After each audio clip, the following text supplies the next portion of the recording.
Welcome to Romera Records podcast. Today we have on Zoe Duran. How's it going, Zoe? It's going pretty good. How are you doing today? I'm doing great.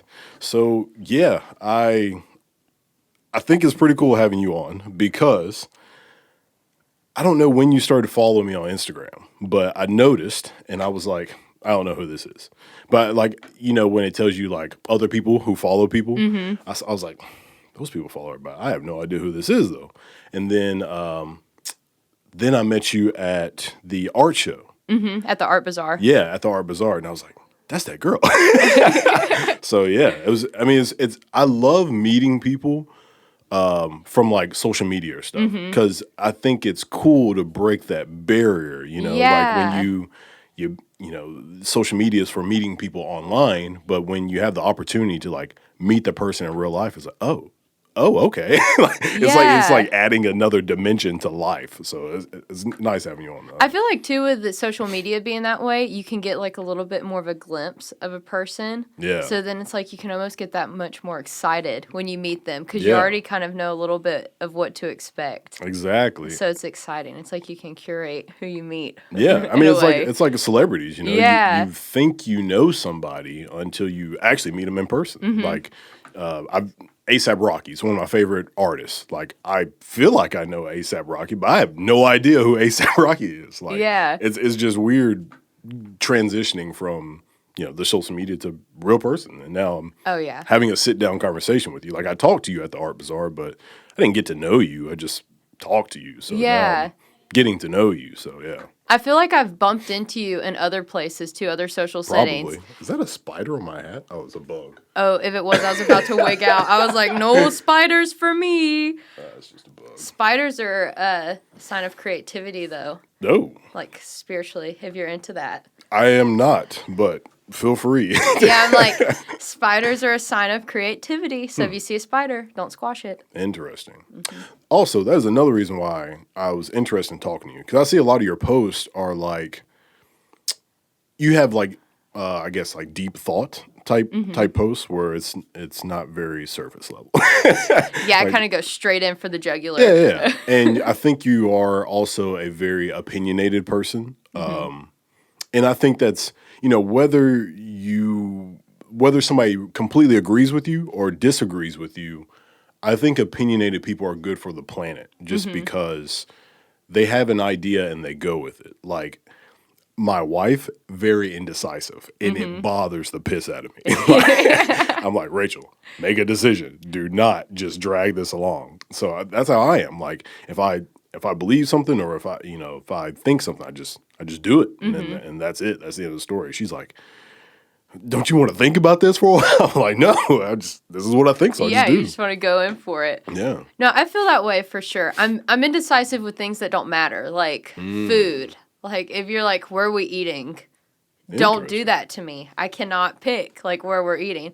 But if it comes to, just like environmental rights or like spirituality or something that I have like a core, just like innate belief system in, I feel like where I just have like a core, maybe like moral compass. Okay. Like just like something I feel like I've always had since I was a kid. When that is what's on it, then I'm like not indecisive. I'm like very decisive. But if it's something where it's like my moral compass doesn't have to be involved, I'm just like the most indecisive person ever. Interesting. Okay. I'm very like both sides of the coin with it. Okay. But I am a Gemini, so I don't even astrology. Okay, so I know I'm a Cancer. Okay. I know that a lot of people, I think, correct me if I'm wrong, but a lot of people say that Cancers are usually easy to get along with, I think.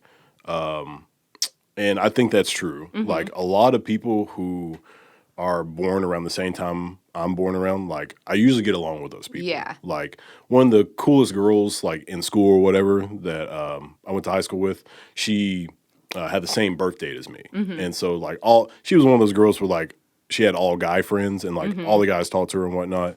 And so she was cool. I was like, oh, same birthday. So it's got to be people born around the same time. Yeah. My wife, born July 8th. I'm born July 13th. So 5 days apart. Nice. Yeah. So usually people who are born around the same time as me, I just end up being good friends with them. Like, there's very few people I'm like, I don't like that person, and they're like close to the same birthday. Yeah, I feel that way too. I feel like there's very few people where I'm just like, I don't like you. I'm like, I always say that, like, it takes a lot of energy to dislike people. It does. You know? And honestly, like, I don't really dislike people unless they're just, like, hurting other people. Yeah. Like, unless your actions and, like, what you say, if they hurt people, then I'm not going to be cool with it. But if you're not hurting anybody but yourself, then it's like, I'm not really going to hold any, like, negativity towards you because it's not my business. Yeah. Yeah, there's plenty of people who, like, I don't like what they do, but it's not something I think about all the time, like, trying to make their life worse. Yeah, it's like, they're just doing their own thing. Let them, like, I do plenty of things. People are like, okay. Yeah. And, like, that's what you see on social media all the time, is people just, they make it their life to make somebody else's life bad. Like, if somebody, the worst, oh, man. Are you following any, like music groups or anything like that on Facebook? I follow more in terms of, like, local things. Oh, okay. But I do follow, like, a couple, like, larger groups and artists and whatnot, yeah. So I'm in, like, a Universal Audio group, and, like, people will ask a question or something like that, and people just go bashing that person. It might be, like, a beginner, and they just bought their Apollo interface or something. They're asking a question. And then, like, people who've been doing it for forever are like, oh, my God, why do you have the money to buy this? And, you're a loser. And I'm just like, dear God, they just asked a question. Yeah, they're like, hey, help me, please. Yeah, like, chill. I don't know. I think a lot of people, they just get in this mindset of how things, or how, like, I think people try to dictate how other people should either think or act. And it's like, yo, we're all individual human beings living in our own world that just so happen to be on the same planet. Like, it's crazy if you think about it that way, because everybody's got their own things that they go through day to day. So you just got to let people be. And just do their own thing. Yeah. Like, I feel like Memphis is really good about that, but the rest of the country maybe not so much. But I feel like us as a city, I feel like we're really good about just, like, letting people be themselves. Like, even as a small city. Because when you look at, just, like, Midtown, walk around Midtown, like, tourists come to Midtown, they're like, oh, my God. Because they're, like, expecting Nashville when they come to Memphis, or, like, Chattanooga, or, like, something like that. And then they get here, and it's just, like, a whole bunch of punks, like, from all different, like, walks of life and communities, like, whatever you want to describe as, like, punk from your community. It's just, that's what Memphis, I feel like, is. It's just all this beautiful, like, melting. Yeah. And, of course, we have our issues and, like, our things, but I feel like we're really good here. Now, you're from here? I am from Memphis. Okay. So I was born in Memphis, but I grew up in the Delta in Walls, Mississippi. Okay. So, like, just on the other side of the state line of, like, South Memphis. Okay. So I've always kind of lived, like, right on the state line. Got you. I lived in Midtown for a little while. I'm back in Mississippi now, but okay. The goal is to move back to Memphis. I want to buy a house in Memphis. So why is that your goal? So I really wanted to buy a house in South Memphis. I really love South Memphis. When I was growing up a lot, like, my mom had friends there. So I was just always, like, not, more like the western side of South Memphis, more like Boxtown and where, like, T.O. Fuller is, kind of like the western side of 3rd Street and south of Mallory. Okay. Like that little pocket. I really love it over there. And I'm saying okay like I know, but I have no idea what you're talking about. It's a really awesome part of Memphis. And, like, a lot of people don't go there because they're scared of South Memphis or they're scared of North Memphis or, these parts of town that just, like, always get bashed on when they shouldn't be because they've created all the history that our city profits off of. Yeah. Like, because South Memphis is one of the oldest parts of town. Okay. So that's where, like, that area of South Memphis, that's where, like, Roscoe Gordon Jr. grew up. That's where, like, Aretha Franklin grew up. That's where Stax is. That's where, like, Royal Studios is. Like, all these incredible things that really make Memphis what Memphis is came from that community, and they just aren't being reinvested in. So I really just want to buy a home in the community that I want to, like, personally invest in. Because I feel like it's one thing to say, hey, I want to invest in this community, but then you're going to live outside of it and drive to it. Yeah. You know, and say, hey, I'm going to do this. Like, no, you need to, like, lead by example and go live in the community, like, deal with the same issues that the community's dealing with so you know how to, like, properly assess them and, you know, fix them and not just be like, hey, I'm from over here, but I'm going to fix all your problems, you know? So I want to move there and actually, like, be a part of the community and, like, really do my part to give back and make the community better. You sound like a politician. Are you a politician? I'm not a politician. I'm not a politician. You might have to change course. Yeah, I don't think I could be a politician because I'm a little too honest. Perfect. Change like, everything. I don't think I'd make it far enough into politics due to that factor. Yeah. I mean, that's something that I think politics are lacking. It's people just speaking their brain. And that's why, you know, love them or hate them however you want to. That's how Trump was. Like, Trump just... He said whatever was on his mind, and that made some people love him. That made some people hate him. But yeah, that man definitely did not filter his thoughts at all. Yeah. Did not filter them. And I think sometimes that's good because it lets people understand. Like, I think the best thing is when people understand that people at certain levels are still people. You know, they're still a human being. Oh, yeah. So they're going to say some really stupid stuff.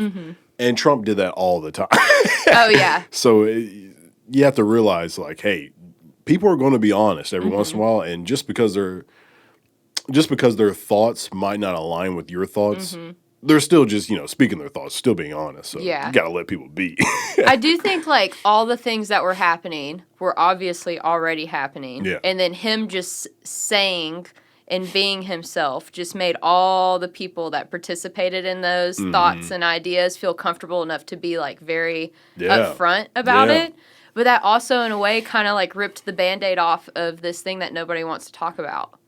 You know, which is, like, the caste system in our country that nobody wants to address. And it's like, we have to address it. That's why we're repeating history. It's just like, come on, y'all. Like, use your brains. I don't get it. I'm like, I guess because I'm such, like, a knowledge-hungry person. Like, I will drive myself crazy because I don't ever go to sleep because I just want to read and, like, just learn. I, like, always want to learn because I feel like the more educated you are, the more you can do for yourself and for others. You know, like, as long as you're ignorant, like, who are you helping in your ignorance? Like, who are you helping with no knowledge? And especially now with everything going on, it's like we really need to, like, drastically re-educate ourselves as adults because obviously our education system isn't teaching all of history and all of the things. Failing. So it's like we have to educate ourselves. So I feel like that's been my goal, especially during the pandemic when all you have is just so much time. Yeah. It's like, what are you going to do? So what's your... I know you said you like to read, but, like, how do you educate yourself? Like? So I love documentaries. Okay. I love to read. Like Netflix, like books? Oh, man, I'm like a documentary whore. Like, all the things. Amazon Prime, Hulu, like, YouTube, anywhere where I can find a documentary worth watching, I will watch it. Okay. Like, love it. I love to read books. I also, too, like, even on Facebook and Instagram, like, really curating, like, what information you're exposed to. Okay.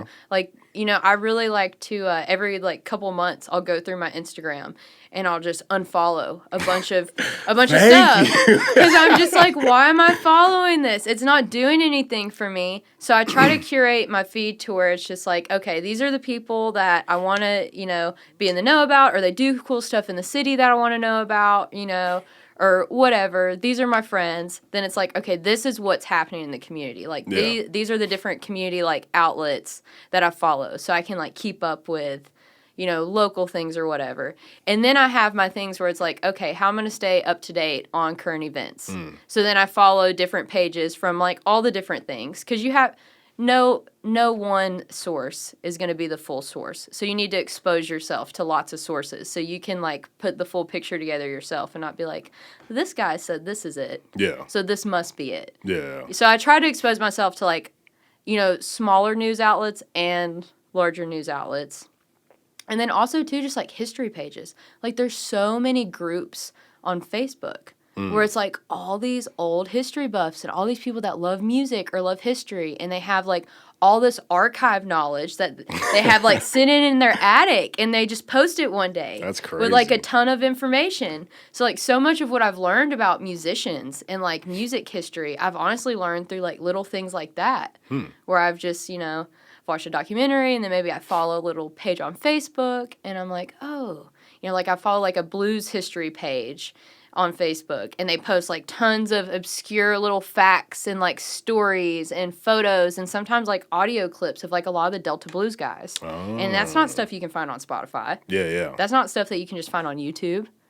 So it's really like just really digging. Yeah. But I also feel like, like the law of attraction, like what you put out is what you get back. Yeah. I want to learn. Like I want knowledge badly. So I feel like a lot of the knowledge I seek just kind of comes to me a lot of times too. Like sometimes I don't have to really search hard for something. Like I'll say, hey, I want to like learn about this. And then a couple days later I'll come across like a documentary or a book or a post. And I'm just like, oh, cool. Yeah. Like, thanks universe. Thanks whatever's out there for that little piece.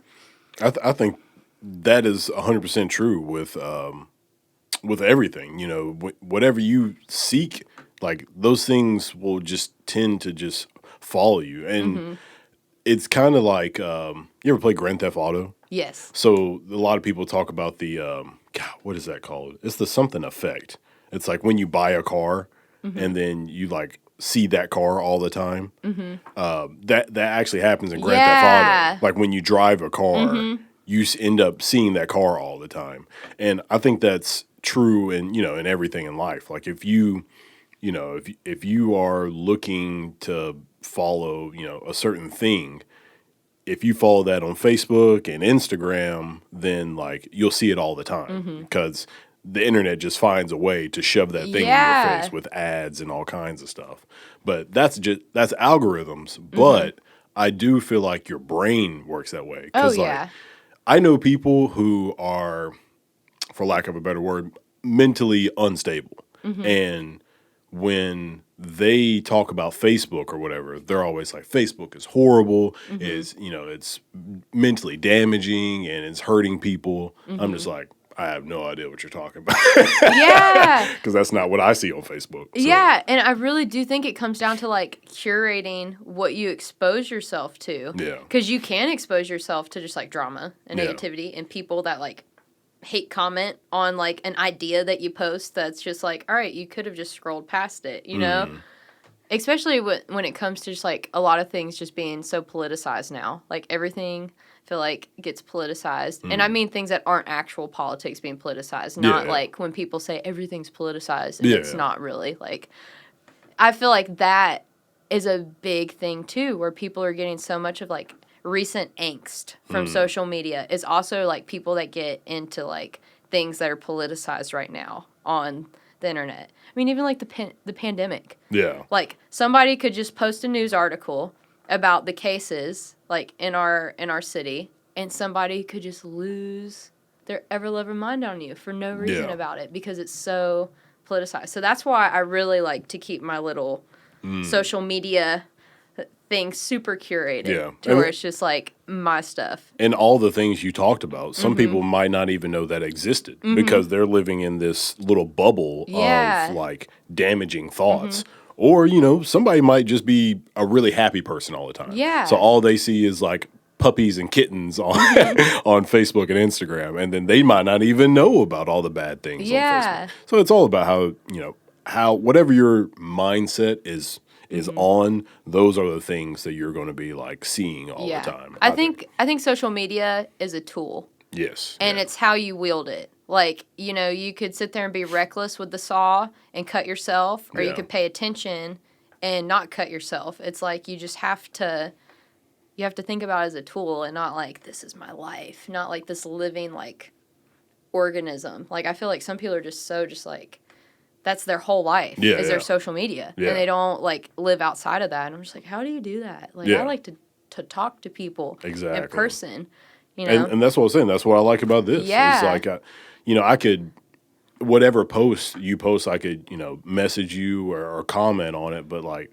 that's all I'm doing is making the word comment. I'm making a comment. Yeah. Like, you're showing a little bit of interest, but it's just Yeah. surface level. It doesn't get to like get any deeper than that, really, I feel like, on social media. Yeah. Because you're not going to sit here and type out this whole conversation Yeah. that we're having, You're just going to be like, oh, cool.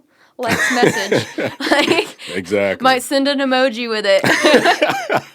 For sure. And Yeah. Let's see. There was another person, David Yancey. So when I had him on, I knew nothing about him. I knew that he had that one painting that was on the news. And so I saw that and I was like, cool, I'm going to ask him on the podcast. And I had him on. And when I had him on, I think it was right after the George Floyd stuff. And we talked about that a good bit, and we talked about a bunch of stuff. But like, it was really cool knowing like how emotional he was about the situation, because I wouldn't have picked that up from just looking at his social media or whatever. So that's another thing that I just like about a full length like this podcast, is just a full length conversation of just getting to know somebody in a deeper way, so that they can express their thoughts, because I don't get that from the internet. Like, when people post articles, even the Washington Post or the New York Post, like some of the most famous news places, they're only giving you a snippet of what truly happened in a story or something like that. So it's horrible to if you were just reading news articles all day and thinking that's the full story. Oh, yeah. I don't know. I'm the type of person who, if something intrigues me, then I'll continue on my research. But if I look at it and I'm just like, that seems like a bunch of fluff, then I'm I'm good on that. No, that's totally understandable. David's great, though. I love David. Yeah, he's awesome. Good people. Like, the art bazaars are so cool. And they're getting cool because he started doing those before the pandemic. Yeah. That's how long they've been happening. So it's really cool to see, like, it's survived through. We're still in the pandemic. Yeah. We're not through it yet. But it's cool to see how it's evolved into this really cool event with, like, a fashion show and all the things now. How do y'all know each other? So, I'm trying to think. How did David and I meet? I know we, did I meet him at Art Bazaar? I feel like I might have met him at Art Bazaar. Or no. I remember how we met. So the last live music event I went to before COVID happened was the reggae event that they had at Rail Garden. And Yubu was playing, and Chinese Connection was playing, and David was, like, hosting it. He was the DJ, kind of just, like, running sound in between sets and just making sure everything was, like, smooth sailing for the night. And he invited me out. So I was like, oh, okay, cool. So I went out there, and that's how I met him. And I'm actually really good friends with Yubu now because I went out that night. And that's how I met Yubu. And have you ever met Yubu before? No. Okay, so he's great. He's a local musician. Well, he's local now. He's from Nairobi, Kenya. Okay. And he's been living in Memphis for like 5 or 6 years now. Something like that. But he's really awesome. He's a local musician. He's done like a blues album and a soul album, and he does reggae. So basically, like, when he came here, we have a huge community here for like Rasta culture and reggae music and that kind of food. Like, there's Memphis is so great. Like, we have so many pockets of so many incredible cultures, and like so many people don't know it. But we had this incredible, just like really underground scene that wasn't really happening. So when he came here and he moved to Memphis, he really started networking within that scene and really got the reggae scene like up and going. So now there's like reggae Sundays at Brinson's, the first weekend or the last weekend of every month, something like that. And they do like the Bob Marley tributes where like Ziggy Marley will come in town and perform, like all this cool shit. Yeah. It's really awesome. So when you meet people like that, what is your expectation? Are you just like, oh, that's a cool person, but I'm probably not gonna, be involved with them that much? Or it's like, oh, I have to like know everything about this person, hang out with them all the time, make connections. Like, how do you connect with people? I feel like I don't really think about it when I do it. I feel like I just don't expect anything out of anybody. So I don't ever get like disappointed when I meet people. Like, I try to look at people like as human as possible. especially too, like, I got in a really bad car wreck last year. I moved to Louisiana. What happened? So basically I was dating a guy, moved to Louisiana to live there with him. I got in a really bad car wreck, like, after being there for a month. Shattered my pelvis. Dang. Yeah, couldn't walk for 3 months. Oh, my God. It was gnarly. 2020 kicked my ass, quite literally. Oh, my God. Yeah, so basically I couldn't walk for, like, 3 months, couldn't put any pressure on my leg. Ooh. So that wasn't even, like, I couldn't walk technically longer than that because I had to, like, retrain my leg to walk and all the things. But, so I did that, and I don't know, that whole experience was just, like, extremely humbling. And I wouldn't say that I wasn't a humble person before. I feel like I've always tried to be, like, a humble, down-to-earth person, try to admit when I'm wrong. But I feel like that situation really, like, humbled me and woke me up. Well, I mean, so I can go a little bit more into the situation. So getting this wreck, like, pelvis is completely shattered. I'd met the guy I was dating at the time's family, like, only one time before this happened. And then I couldn't walk. And I couldn't drive back home because my pelvis was shattered. And it's an 8-hour car ride, so I was kind of trapped. Yeah. So I had to move in with his family that I did not know. Dang. And, yeah, so that's, like, uncomfortable. And then, the family that I'm extremely, like, let me say, like, before I go further, I am so very grateful for all the things that they did for me. Yeah. But it's also, like, the worst experience of my entire life at the same time. Because I was staying with people that have different political beliefs. Oh. During a time when everything is Was political. And I'm like, got Tucker Carlson on surround sound in the house, and I can't walk away because it's on surround sound. Like, and I was just like, oh, Oh, man. So it was a lot. That's different religious beliefs than me, which let me put this out there. I believe in religious plurality. Okay. So sometimes I have issues with organizations or groups of people that are from organized religion because sometimes they don't like to think that they're not wrong. Yeah, they don't like to be like, yeah, other religions are cool and should exist. They're like, no, we're the only ones, and everybody else is going to hell. And it's like, that's not how you should live life. Even if you believe that, you should treat people differently than that. So what are you saying that you, I guess, believe or whatever? So I'm more spiritual. They were members of the Catholic Church. Oh. Like actual, like, diocese members and, like, priests and stuff. Oh. So, yeah, so, like... Wait a minute, what about your boyfriend? He was not. He was cool. Oh. Yeah, he was cool. He's like me, spiritual. You said he was cool. He was cool. He was cool. Oh, he wasn't religious. He was cool. He was cool. Family, oof, and the family was great. They're all great. But it's just, like, to be somewhere where you're trapped. You can't leave. You're relying on people you don't know at all. Yeah. And everything at that time is, like, politicized in the world. And then they also, like, have, religious beliefs that often are used in politics also to further promote certain ideas. Yeah. So I was like, oh, this is, like, a personally designed hellscape for me to heal in. It's like, whew. So it was very humbling because, I can't walk. So these people are bathing me. Oh, and dang. Yeah, like, they're bathing me, helping me. Like, I had to wear a diaper because my bladder got compressed. Like, like, all the, like, it was pretty gnarly. Dang. Yeah, it was gnarly. So it was very humiliating and, like, humbling to the point to where I was like, okay. I was like, life can't get much worse than this is right now. Like, have a stranger bathing me, like, while I'm sitting in a chair in the shower because I can't move.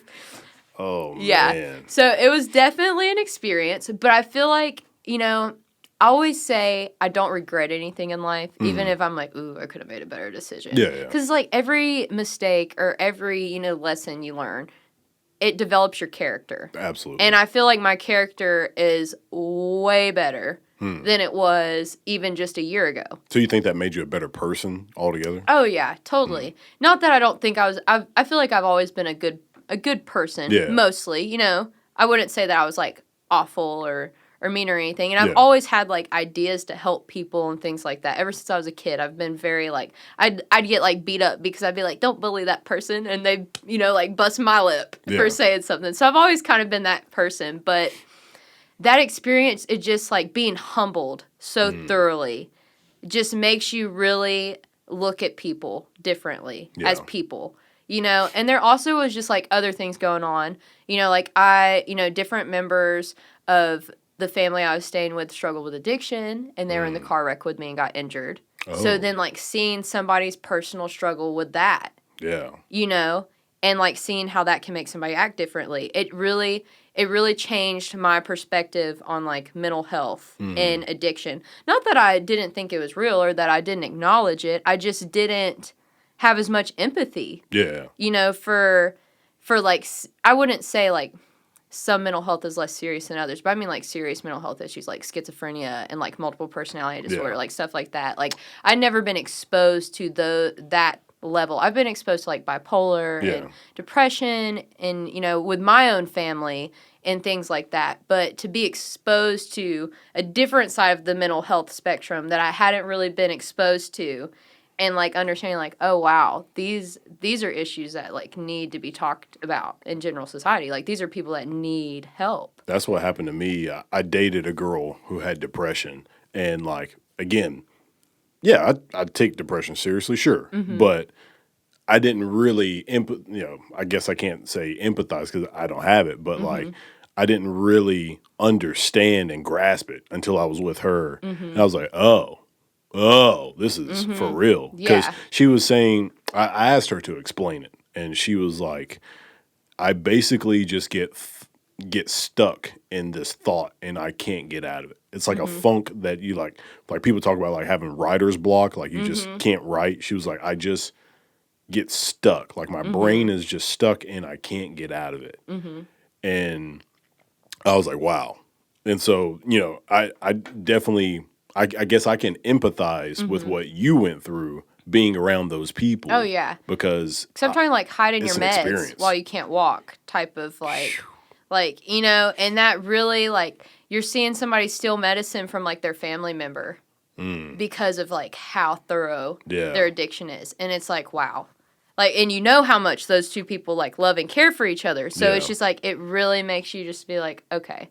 Yeah, it's not that person, like, choosing to do that. Like, that really is, like, their addiction, their mental health, like, taking control of their action. And it's really sad. Like, I was in Lafayette, Louisiana. That city has so many people addicted to substances. Like, I'm talking, like, you're in the Whole Foods parking lot, and people are, like, cracked out, like, freaking out in the parking lot, like, didn't matter how bougie the town was and what part of town you're in. Like, it's everywhere. And they don't have proper services out there, you know? And that's why it's so bad. But even, too, like, you know, like homeless people, for example.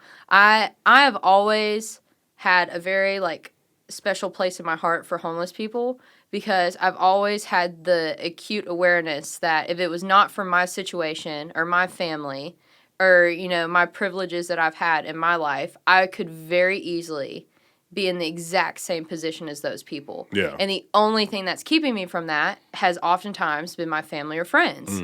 So, you know, it just really bothers me how as soon as somebody gets called homeless, like, people view them with, like, way less humanity.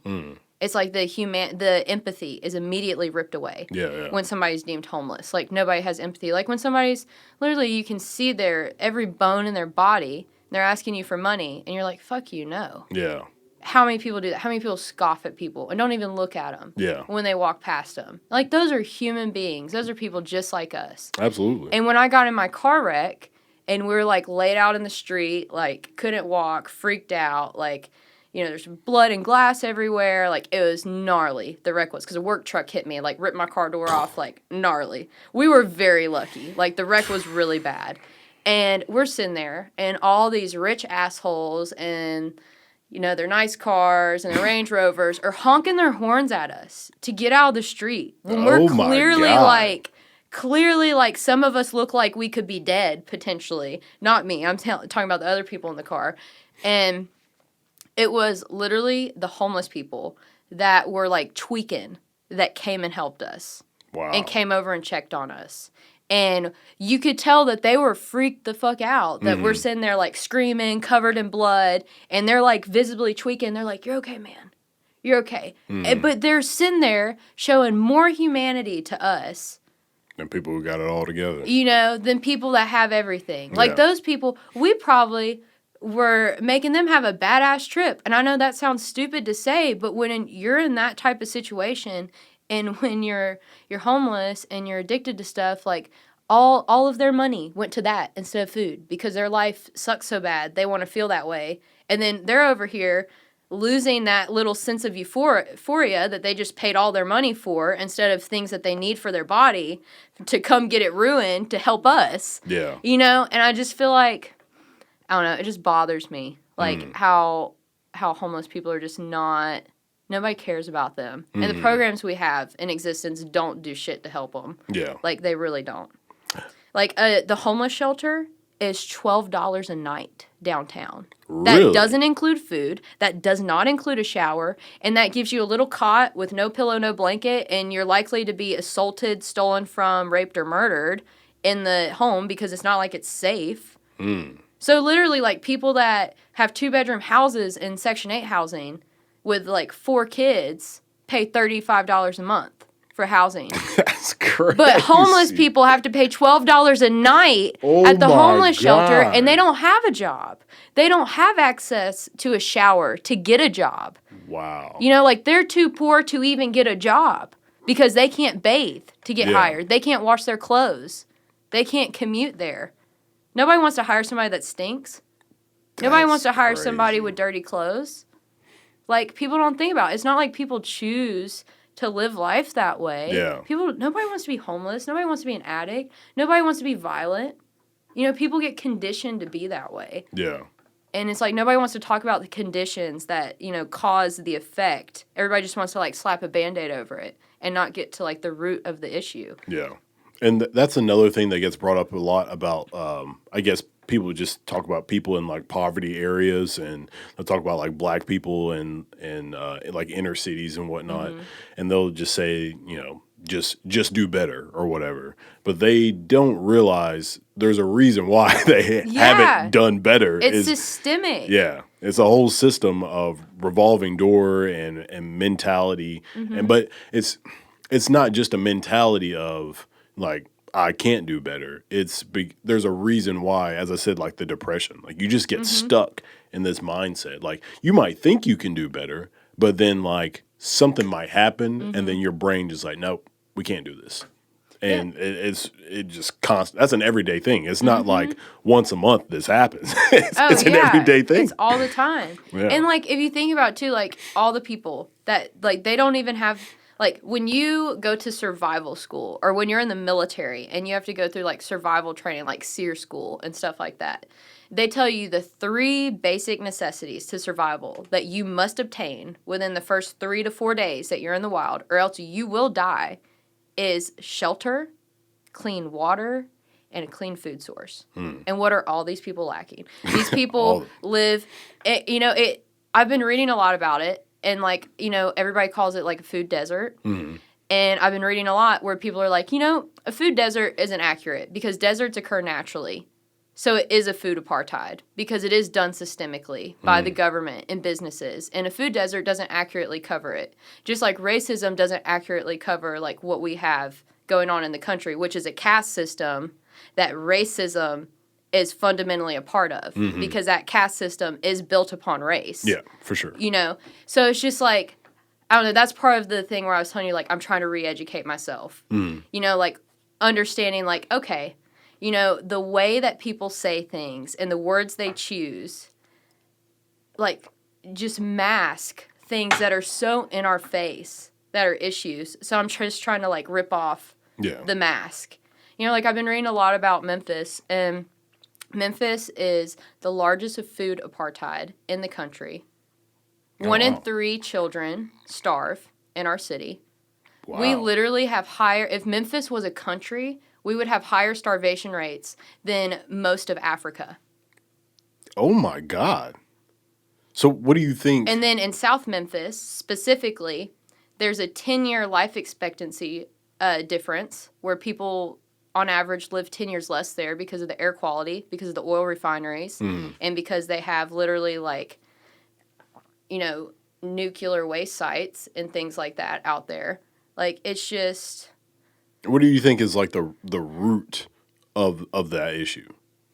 Honestly, I mean, if you look at Memphis, so Memphis, if you go back into the city's history and you look at downtown, Beale Street was like the Black Harlem of the South, right? So then we start having, you know, things integrate, then all this music and the cotton and all of the economy is starting to, you know, get better. So that community gets pushed north and south of where they were at, which is North Memphis and South Memphis, which are also two parts of town that have never been, like, properly invested in. Yeah. I mean, look at them. Like, they don't... And it's also, too, I've been reading a lot about it, like, too, where a lot of investments are made due to tax things. So if you have a ton of vacancies and you don't have a ton of people paying taxes in a district, their funding gets cut. So people, like, you know, say people in East Memphis have more funding than people in South Memphis or Fraser, even though they need it the most, and they have most of the need. I had on Dominique Frost, and she was running for something. Forgive me, Dominique. But she was talking to me about this kind of stuff, because I'd never voted in my whole life before the last time I just voted. And she basically convinced me, just from this podcast, to vote. But she was talking about how, like, people just not filling out their, what's it called, the census, that damages your city by not doing that, because the less people you have, the less funding you get. The less funding you get, the less things you get. And I was like, oh, I didn't even know. Like, just by filling out a census, you're damaging your own community. And I was like, oh, my God.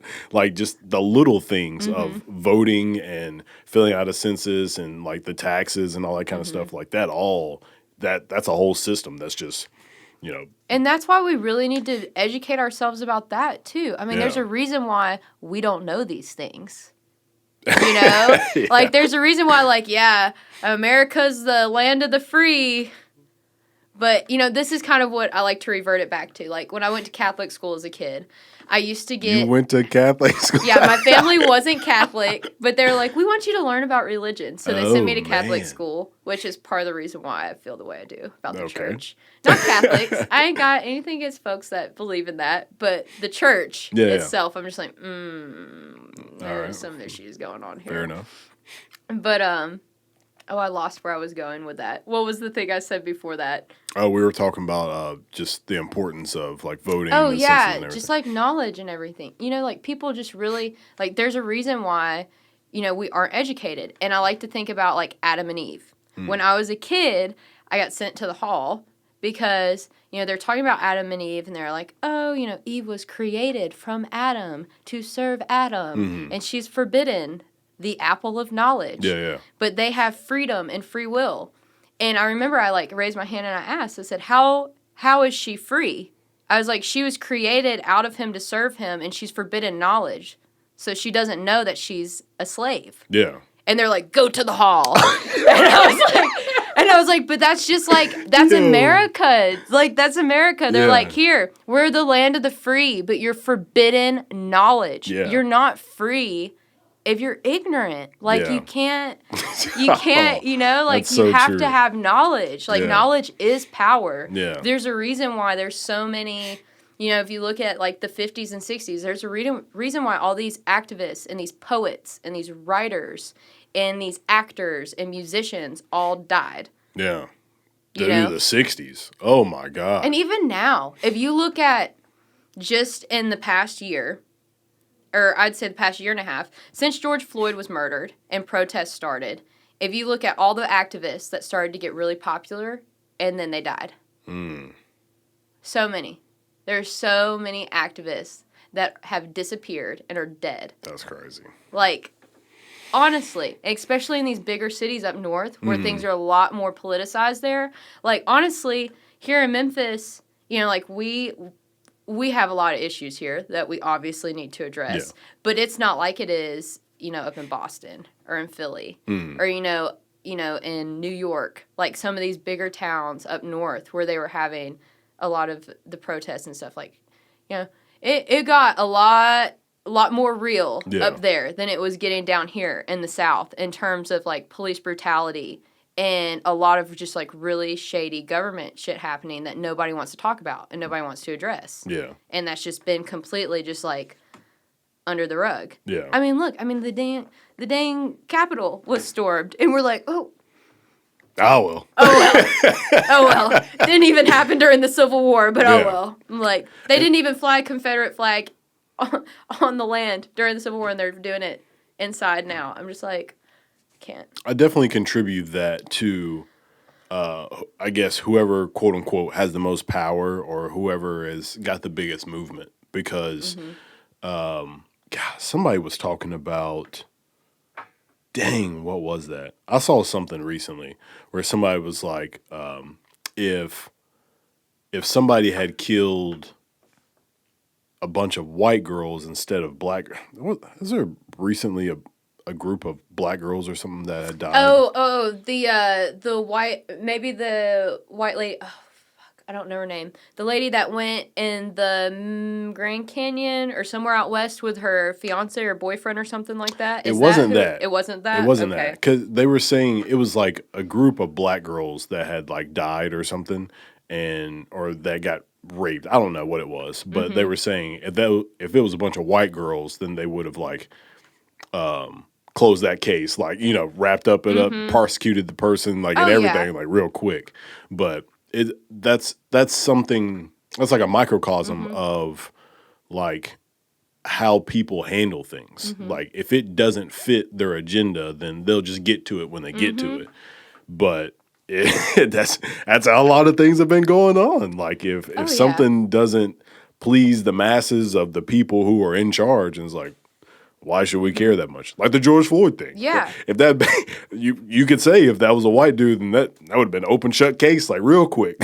So I don't know. No, honestly, it's true. Like, it really is true, and a lot of people don't want to admit, like, yeah, white privilege is very prevalent. Like, we need to talk about it. Like, racism is like like the country. This is what gets me. Like, this country was literally founded and built on colonization working. Yeah. This is the only country in the world that was founded on people colonizing and it working. Yeah. So I'm like, yeah, we inherently have things that are systemic that we need to address. And that is definitely one of them. Like indigenous peoples. Like, you look at reservations, indigenous women have a 10 times higher rate of being murdered and kidnapped than any other woman in this country, and it's from people coming off the reservations. Ooh. But they don't talk about that. That's crazy. I mean, indigenous peoples just... Yeah, they've got it the worst. And that was the girl that I dated that had depression. She was Native American. And, like, just seeing... That was another thing. Like, so... When I would, like, talk to her, like, have a serious conversation with her, she, like, her body language was just, like, shut down. And I was like, hey, like, look at me. Like, let's talk. And she was like, sorry, that's just my people. Like, that's just how we are. And I was like, like, that just blew my mind. Yeah. Because I was like, I couldn't imagine saying those words. Like, that's just my people. We just shut down. And I was like, that's so depressing. Well, because like, when you sad. think about it, you think about, like, Black people, the past 400 years, they've been enslaved. Indigenous peoples had it 300 years before that. Yeah. So, like, not saying that it's any harder for anybody else or anything like that. I'm not trying to, like, make comparisons.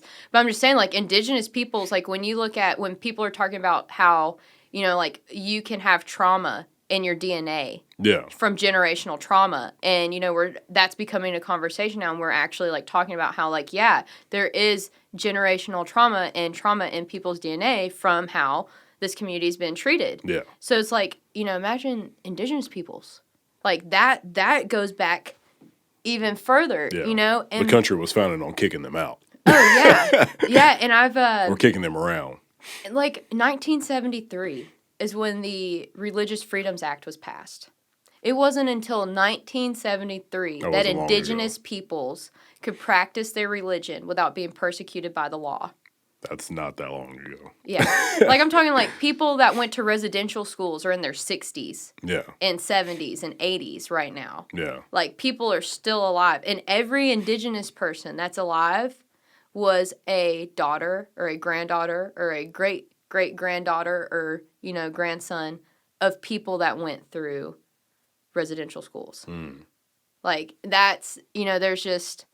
People don't talk about it. Like, people just don't talk about the history. I've been doing a lot more research on it because I started tracking my ancestry. And that's also, I mean, I already was interested in different cultures and stuff before then, but really, like, digging, because I did a DNA test and then linked it to my family tree, so I've just been, like, super digging. What'd you find out? So, like, I'm like, I can pull up my DNA, give you the exact... What'd you use, by the way? I used Ancestry because I could link it to my family tree. And then I could also pay money to get access to, you know, like censuses and things like that. Oh. And then people that also already did their DNA or have family trees, you can, like, link it. Yeah. So it's just so much easier to get knowledge further back because it's such a broader network of, like, different information that can help you piece it all together. That's dope. Yeah, so it's really cool. So my DNA, as soon as it loads... Okay, so I'm 54% English and Northwestern European. Okay. Wasn't surprised with that. 15% Irish. I wasn't surprised with that either because my family was like, yeah, we're Irish. But I'm 9% Welsh, which I was surprised by that. I was like, didn't know that we were Welsh. Okay. Because pretty much, okay, to give you perspective, my family was like, we are Cherokee, German, Scottish, and Irish. All right. And I was like, cool. I was like, that sounds reasonable, right? So then I'm 8% Norwegian. I'm 6% Germanic European, so not German. But those were the peoples that were, like, tribal peoples that were kind of, like, on the southeastern belt of the Roman Empire. And the Roman Empire was encroaching upon their land. So they were trying to topple the Roman Empire like many other peoples, you know, back in history. Yeah. So I was like, oh, cool. I was like not German, but like the cool tribal people. I was like, cool. Then I was 5% Swedish and Danish. Is that what it's called if you're from Denmark? Yeah. Okay, Danish. Then I was 2% Scottish. Very surprised by that also. And then I was 1% Nigerian. And I was like, no indigenous DNA. But I tracked my ancestry, and my 6th and 7th removed grandfathers were Cherokee chiefs of the Cherokee Nation.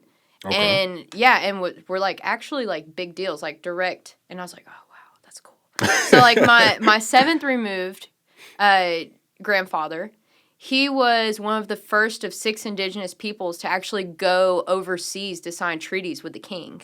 And then his son, Dragon Canoe, is known as, like, one of the greatest warriors in Cherokee history. Oh, wow. Yeah, he started, like, the Chickamauga tribe, and he created, like, the very first peace treaty between, like, the Choctaw and the Creek and the Cherokee for the first time ever. Like, he led all the wars, basically, against the colonizers during, like, the French and Indian War and the Revolutionary War and all the time after that.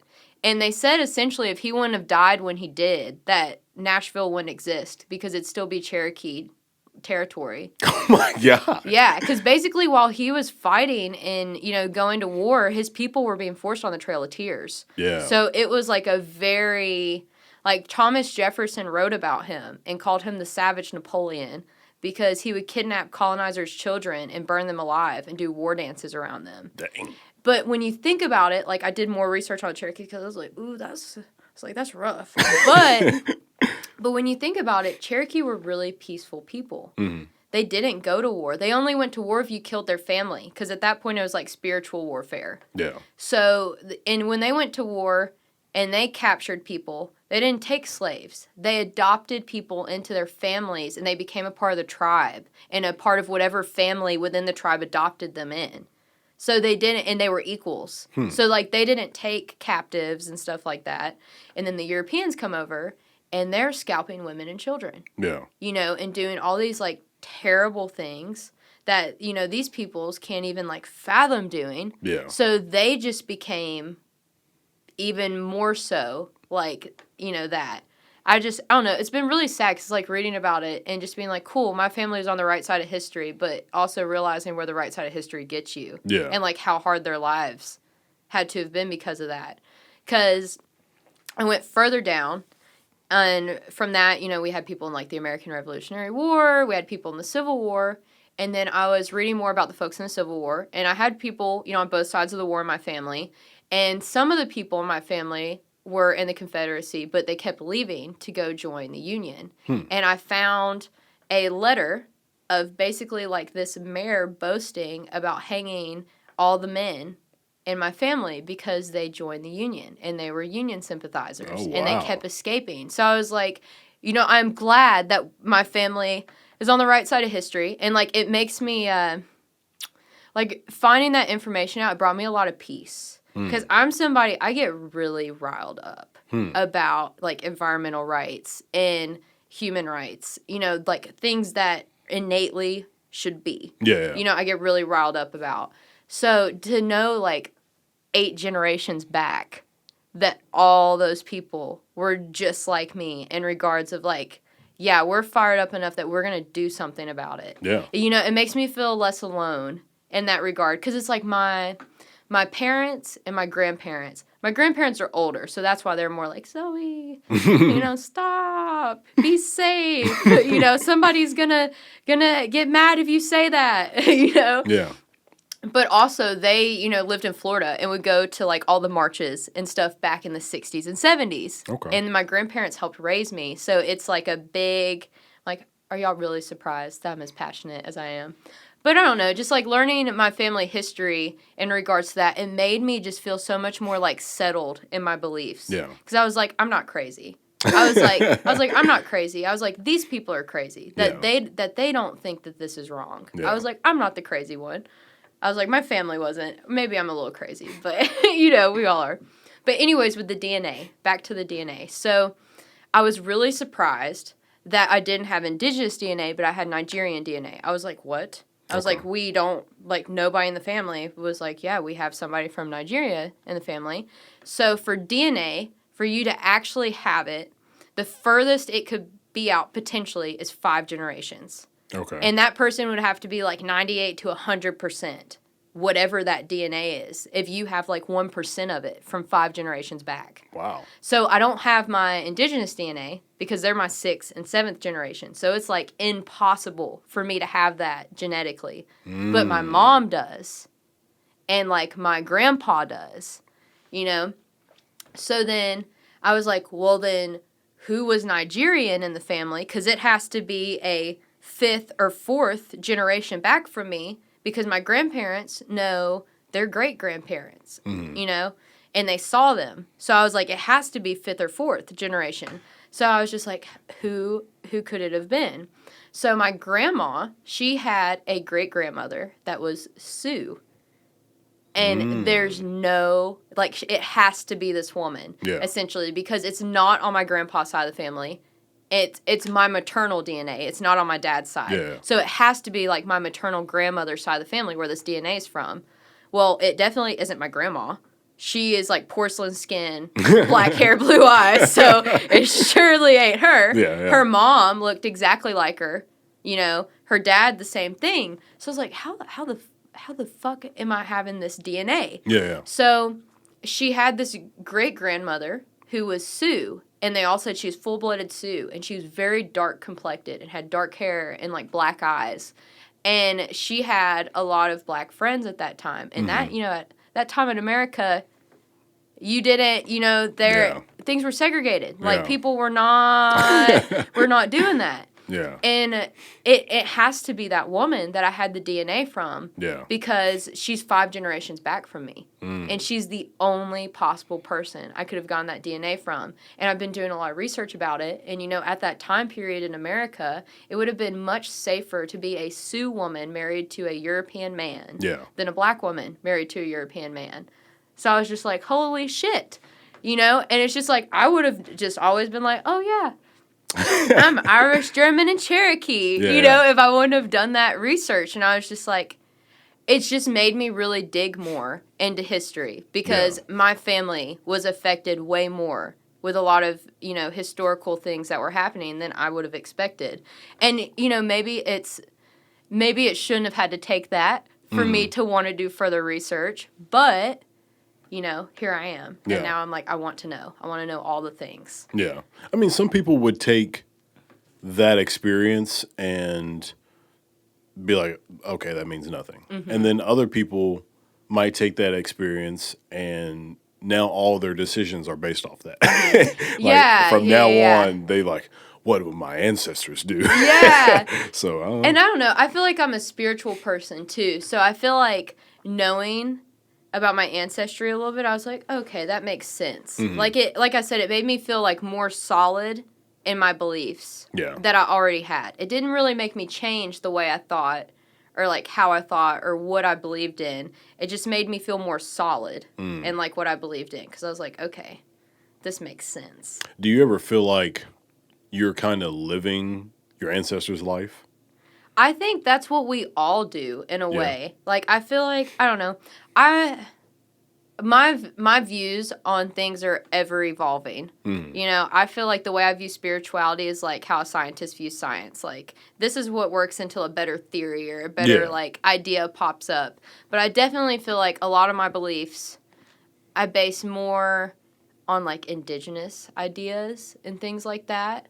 Like, I think I like, a lot of people joke about astrology. Some of the best philosophers that we still talk about now, like all the philosophers from the Roman Empire, used astrology.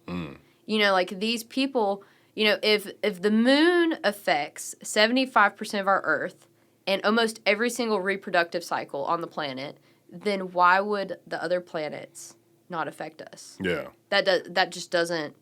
That doesn't make sense to me. Like, why does the moon magically affect everything, but nothing else does? Yeah. I'm not saying, like, astrology is, like, this is this and this is that, but I feel like these people, they notice these patterns in nature and with the planets, and they realized, hey, these things happen when this pattern occurs. Yeah. Just like math with an algebra equation. Like, that if you have this, this formula, it's going to be this pattern every single time. And I feel like spirituality is noticing the patterns that the universe or that your ancestors or your spirit guides or angels or God or whatever you want to identify it as puts out there for you. And some people get it and they notice it and they can receive it. Some people can't.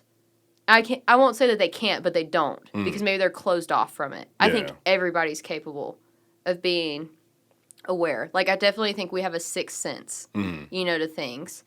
And I saw a really cool study yesterday. There's a TED Talk where there was this clinical scientist, and she studied depression. And she's talking about how she always looked at depression from a, like, clinical scientist perspective because she never experienced it. So she always looked at it as a disease and only that. And she went through her own experience with depression, and she then was like, actually, let me look at this differently. And she did a study of people that were clinically depressed, and they stayed depressed and didn't really get out of it. And then she did a study of people that were clinically depressed, and they found spirituality through it. And the same parts of your brain that start to wither and die when you're depressed, when those same people found spirituality, or their version of it, it doesn't have to be like God. It could literally be like you like to work out and burn incense. Like, it doesn't have to be like this grand thing. It could be just, hey, I meditate, or hey, I write a mantra on my mirror every morning when I wake up. It doesn't have to be anything crazy. But she was saying that when people found spirituality through their depression and through, like, really hard mental health cycles, through various challenges in life, whether it be like death, birth, midlife crisis, but all these things that we go through inevitably through life that cause various degrees of depression. She was saying that those people's brains hardened and, like, tripled in thickness in the same places where they withered and died on people that didn't find spirituality through it. And she said that the people that did find spirituality through their negative mental health experiences and did find, like, this, sense of peace, their brains and their skulls at the back were putting off the same frequency as the Earth's crust, like the same energetic frequency. So these people literally were in tune to a higher conscious through, like, their mental health experience. And I feel like, I don't know, I thought that was such a very cool study for a scientist to be like, hey, actually, let me see how this thing that we don't really consider like a science thing. Yeah. How can we figure out the science behind it? There's something that I've thought about. So earlier I was talking about like the whole birthday thing.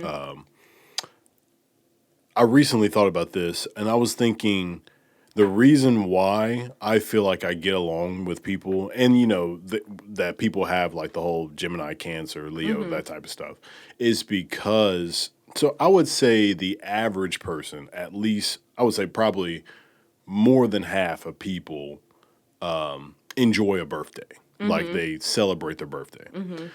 I was starting to think that the reason why people who are born around the same time frame usually have the same kind of personalities or tendencies or whatever is because of like the season. So if you were born in December, you might be a more like family or friendly oriented type person because we've got Christmas and Thanksgiving just happened and like they call it the holidays type of time.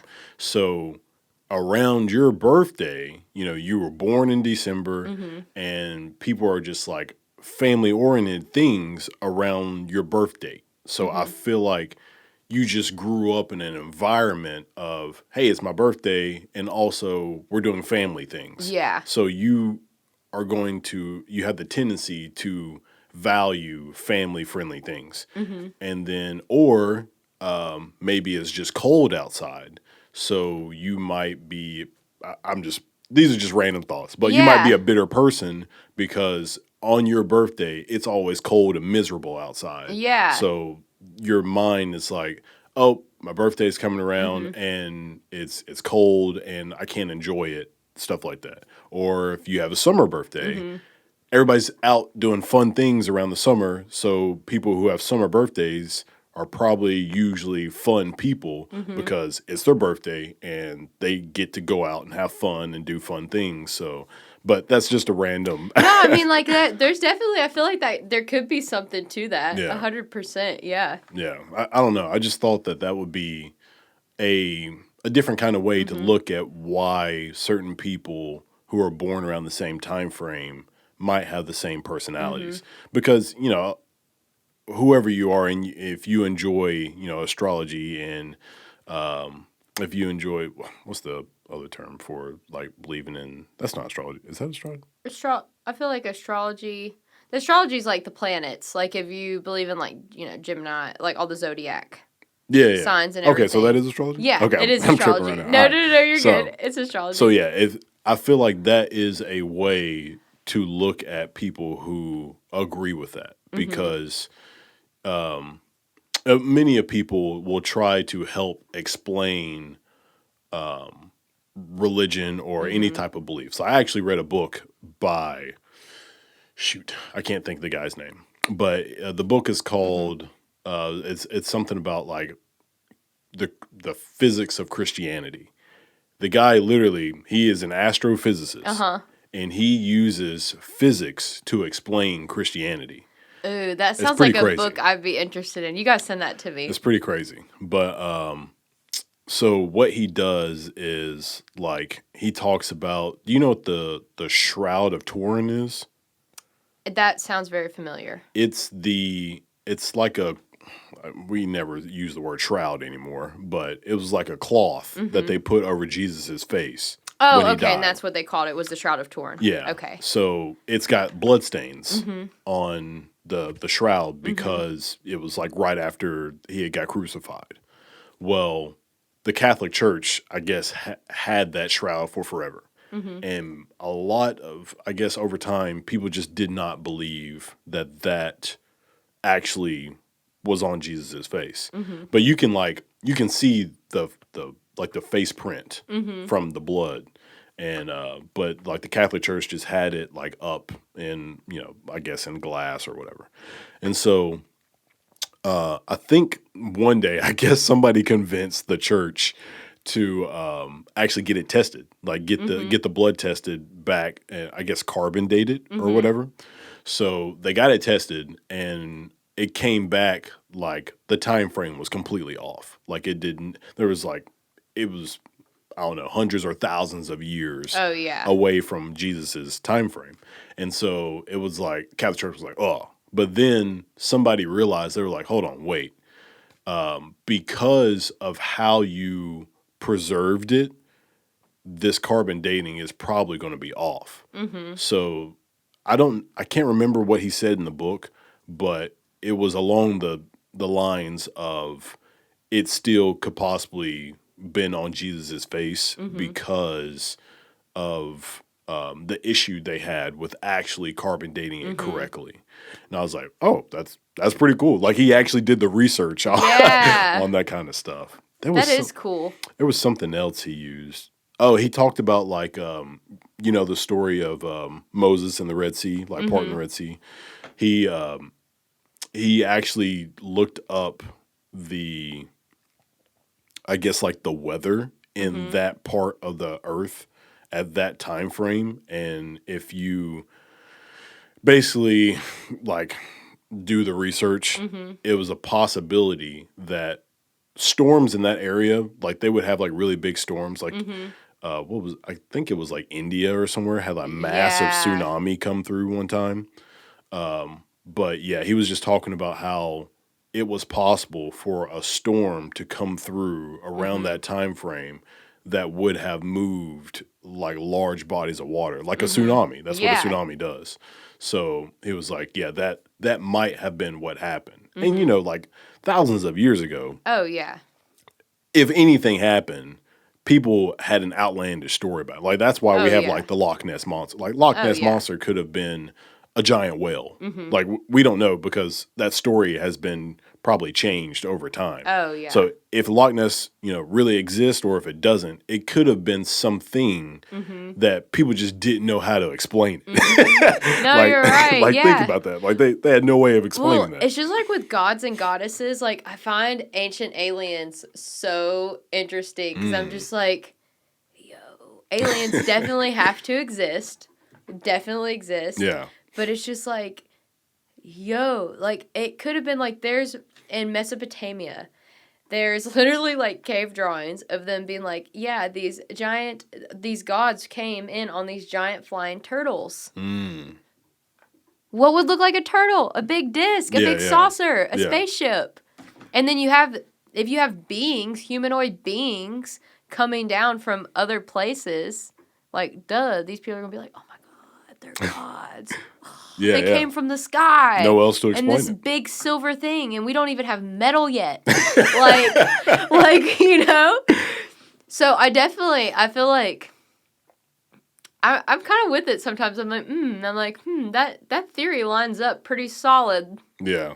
I saw some documentary, I think it was on like Netflix or something, where they saw some drawings of, I think it was like, maybe like the Mayans or something. They had drew a person like riding like a craft. It kind of looked like on Star Wars where they're like riding looks like a space type motorcycle. And that's basically what they were. And they had like this, it was a semicircle over their head, which would be, what we view as like a helmet, like a space helmet. And I was like, that's pretty crazy. Like they drew all of that. Well, think about like Apollo, like how he had the chariot in the sky. Oh yeah. And he brought the sun with him. Have you read through the Bible? I've read like through parts of it because of Catholic school. I will say I have not revisited the Bible seriously and like long parts since Catholic school, but so for the kind of person you are, I definitely would. So yeah. I definitely need to. Yeah, I grew up very Christian, and when I was in college, I started just church hopping. Like I dated a girl, and me and her would just go to random churches just to see what they were like. And then one of my friends was like, "That sounds interesting." So me and him started just going to random churches, just seeing how different churches preach. And then one day I just decided that I was just going to read through the whole Bible, and I did that. Oh, I skipped some parts that. So Leviticus talks about just like laws. So I think I read that. But Numbers is super boring. That's a book of the Bible where it literally numbers all the like families. And so it's just like literally just numbering off like tons of people. And I was like, oh, this is boring. So I skipped you're that. like, I ain't reading this. Yeah. Next. So, but yeah, there's a lot of stuff in the Bible that when I got older and actually read it, I was like, oh snap, that's pretty crazy. Like it talks about somebody was talking to, I think it was like somebody was talking to God or something like that. And God said something about he was going to number people's days to like such and such amount of time. And it was around 100 and something years. And I was like, that's interesting. So I looked up like who the oldest person like that we have record of, like actual record of, and it's around like 120 or less. I saw, actually, funny that you said that. I saw yesterday night when I was scrolling on my phone before I went to bed that the oldest person that we know as of right now just died recently, and they're 127 years old. Oh my God. I was like, whoa. That's so old. Born in like the 1800s. Where were they living? Or like what was their I think they were in America. They were in America? Yeah, they were definitely in America. I just don't know where in America. But I was like, dang. That's something that so me and Rachel were watching something. It was that was Zac Efron. Did you see that show he had? Which I think it was like a 6-part like docu-series or whatever.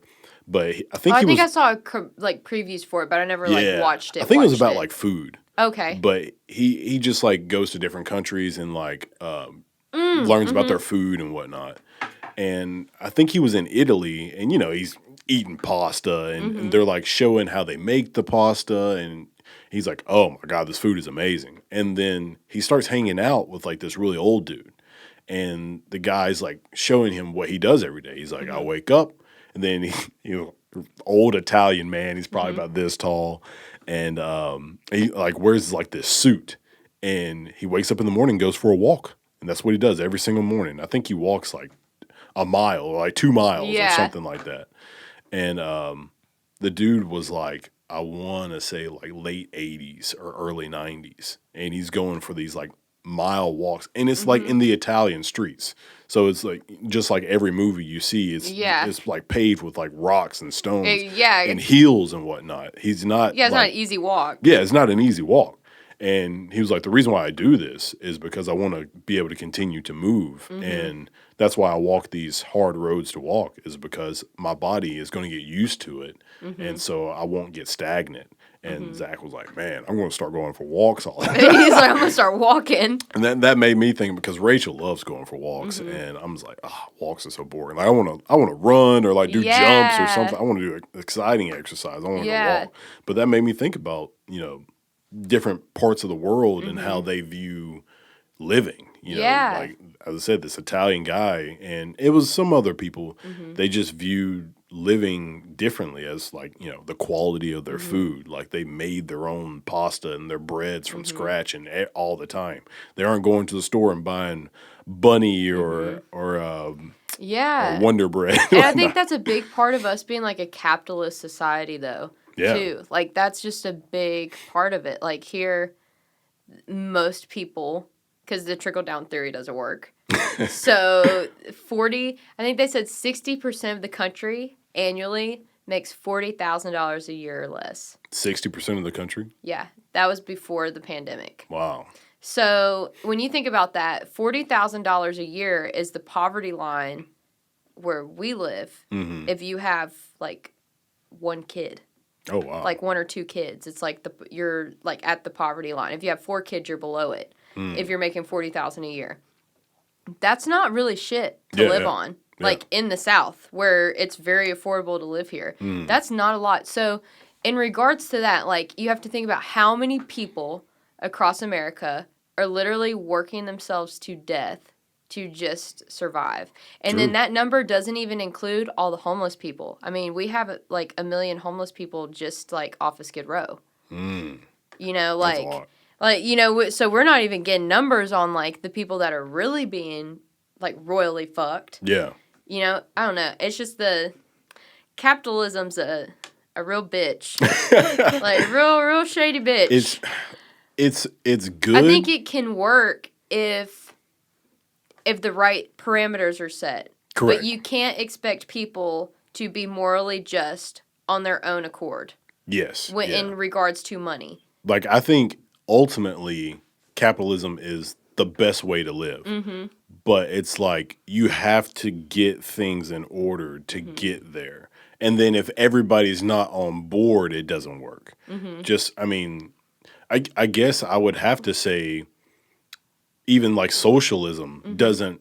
I would say socialism can work even if everybody's not on board, because it's more of a like everybody gets to eat, and everybody has something.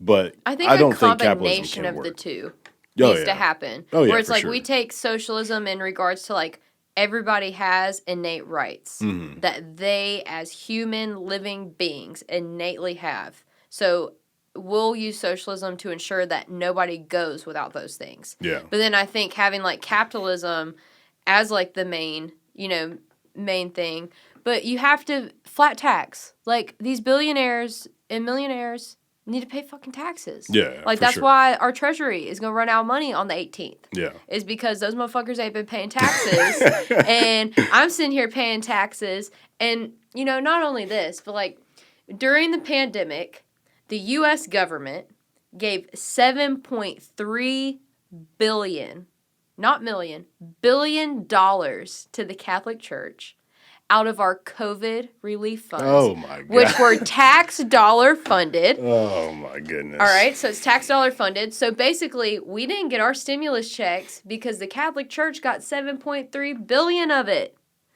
And all that money went directly to churches that had filed bankruptcy because they used all their money to cover up sexual assault charges. So my taxes paid for priests to be able to go rape more people. That's insane. During a pandemic, when more people lost their homes and their lives than the past, 80 years. Yeah. From anything that our government's been enabled to handle. Yeah. So, just I things saw, like that, I'm like, yeah, trickle-down theory doesn't work when you got, Also, too, when you look at all these new policies and stuff being passed, Christian theology is in the government.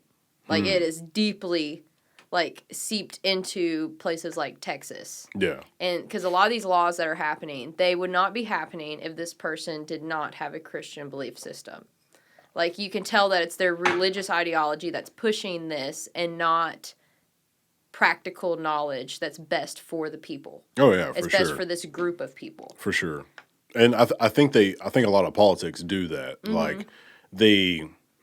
It's almost like they have an agenda. Okay, we get votes if we do this, and then if this doesn't work, then let's talk about how religious we are. Oh yeah. It's you have to fit a agenda that the masses will be happy with. Just like the abortion stuff in Texas that's passing. Those laws are not being based on science. So what ended up happening with that? It's, as of right now, it's in effect. I don't know the details, of it. But in terms of how it's in effect and how they can make it not be in effect, but I know as of right now, it's in effect. So abortion was or wasn't legal? It was legal, but basically since the Supreme Court in Texas decided to not do anything, this is kind of making Roe versus Wade in Texas not a thing. So basically this new abortion ban, it's a 6-week bill.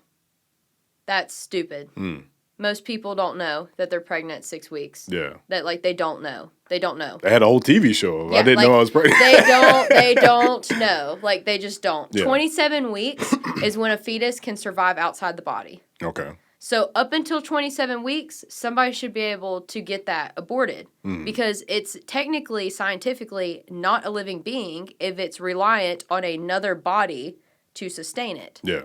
It's not fully developed. And I hate to be but you have to think about the living person that is actually already a human and is fully developed and has emotions and a brain and mental health and a physical body. That's who should be thought about, not this idea of life that's not even fully conceptualized yet. And basically it's a 6-week bill. So after 6 weeks, you can't get an abortion. Nobody knows they're fucking pregnant at 6 weeks. Like, so that right there already shows you that this is based on some type of religious ideology and not science. Yeah. Then there's no exception for incest or rape.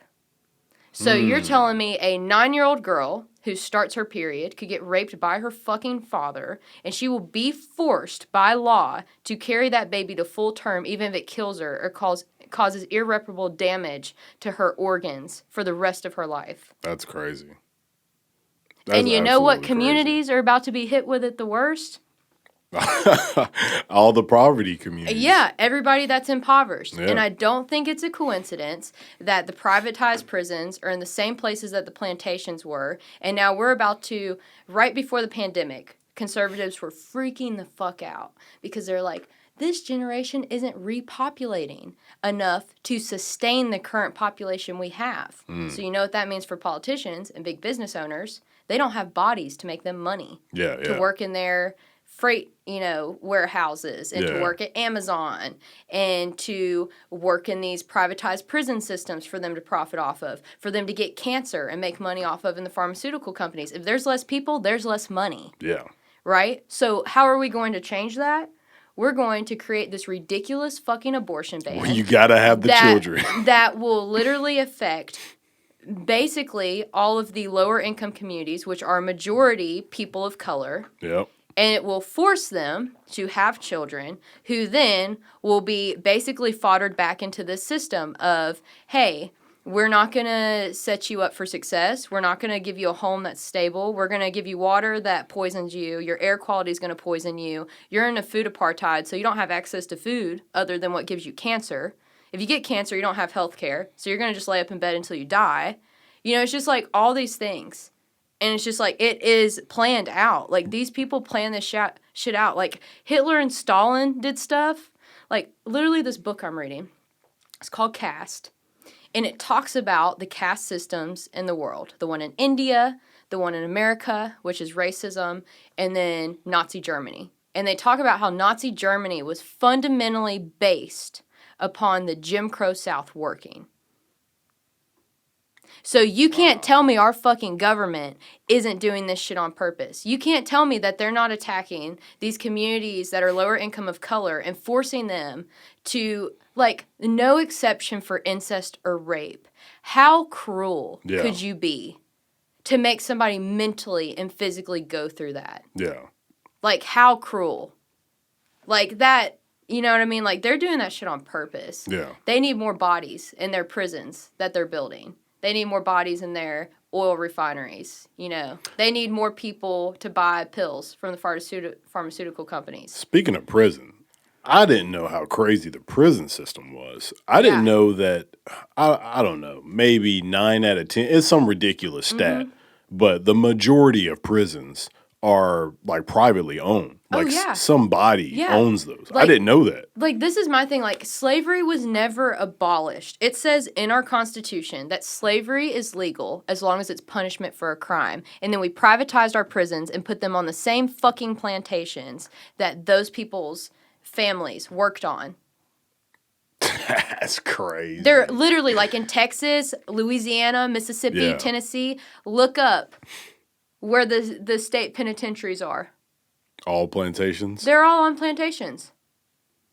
Like, it literally is the exact same thing that was happening, except now we've taught an entire generations of people that it hasn't been happening. So now these people, since George Floyd were murdered, are slowly starting to wake up, but it's not happening quick enough. Yeah. Like, the white community needs to fucking educate themselves. And they need to be humble, and they need to realize, like, we're not right all the time. Yeah. Like, we need to educate ourselves. White ego exists. Like, there are all these things that, like, fundamentally we inherently learn because we benefit off of a caste system that we live in. And it's just like, even if you aren't actively participating, you're participating because it's there. It exists.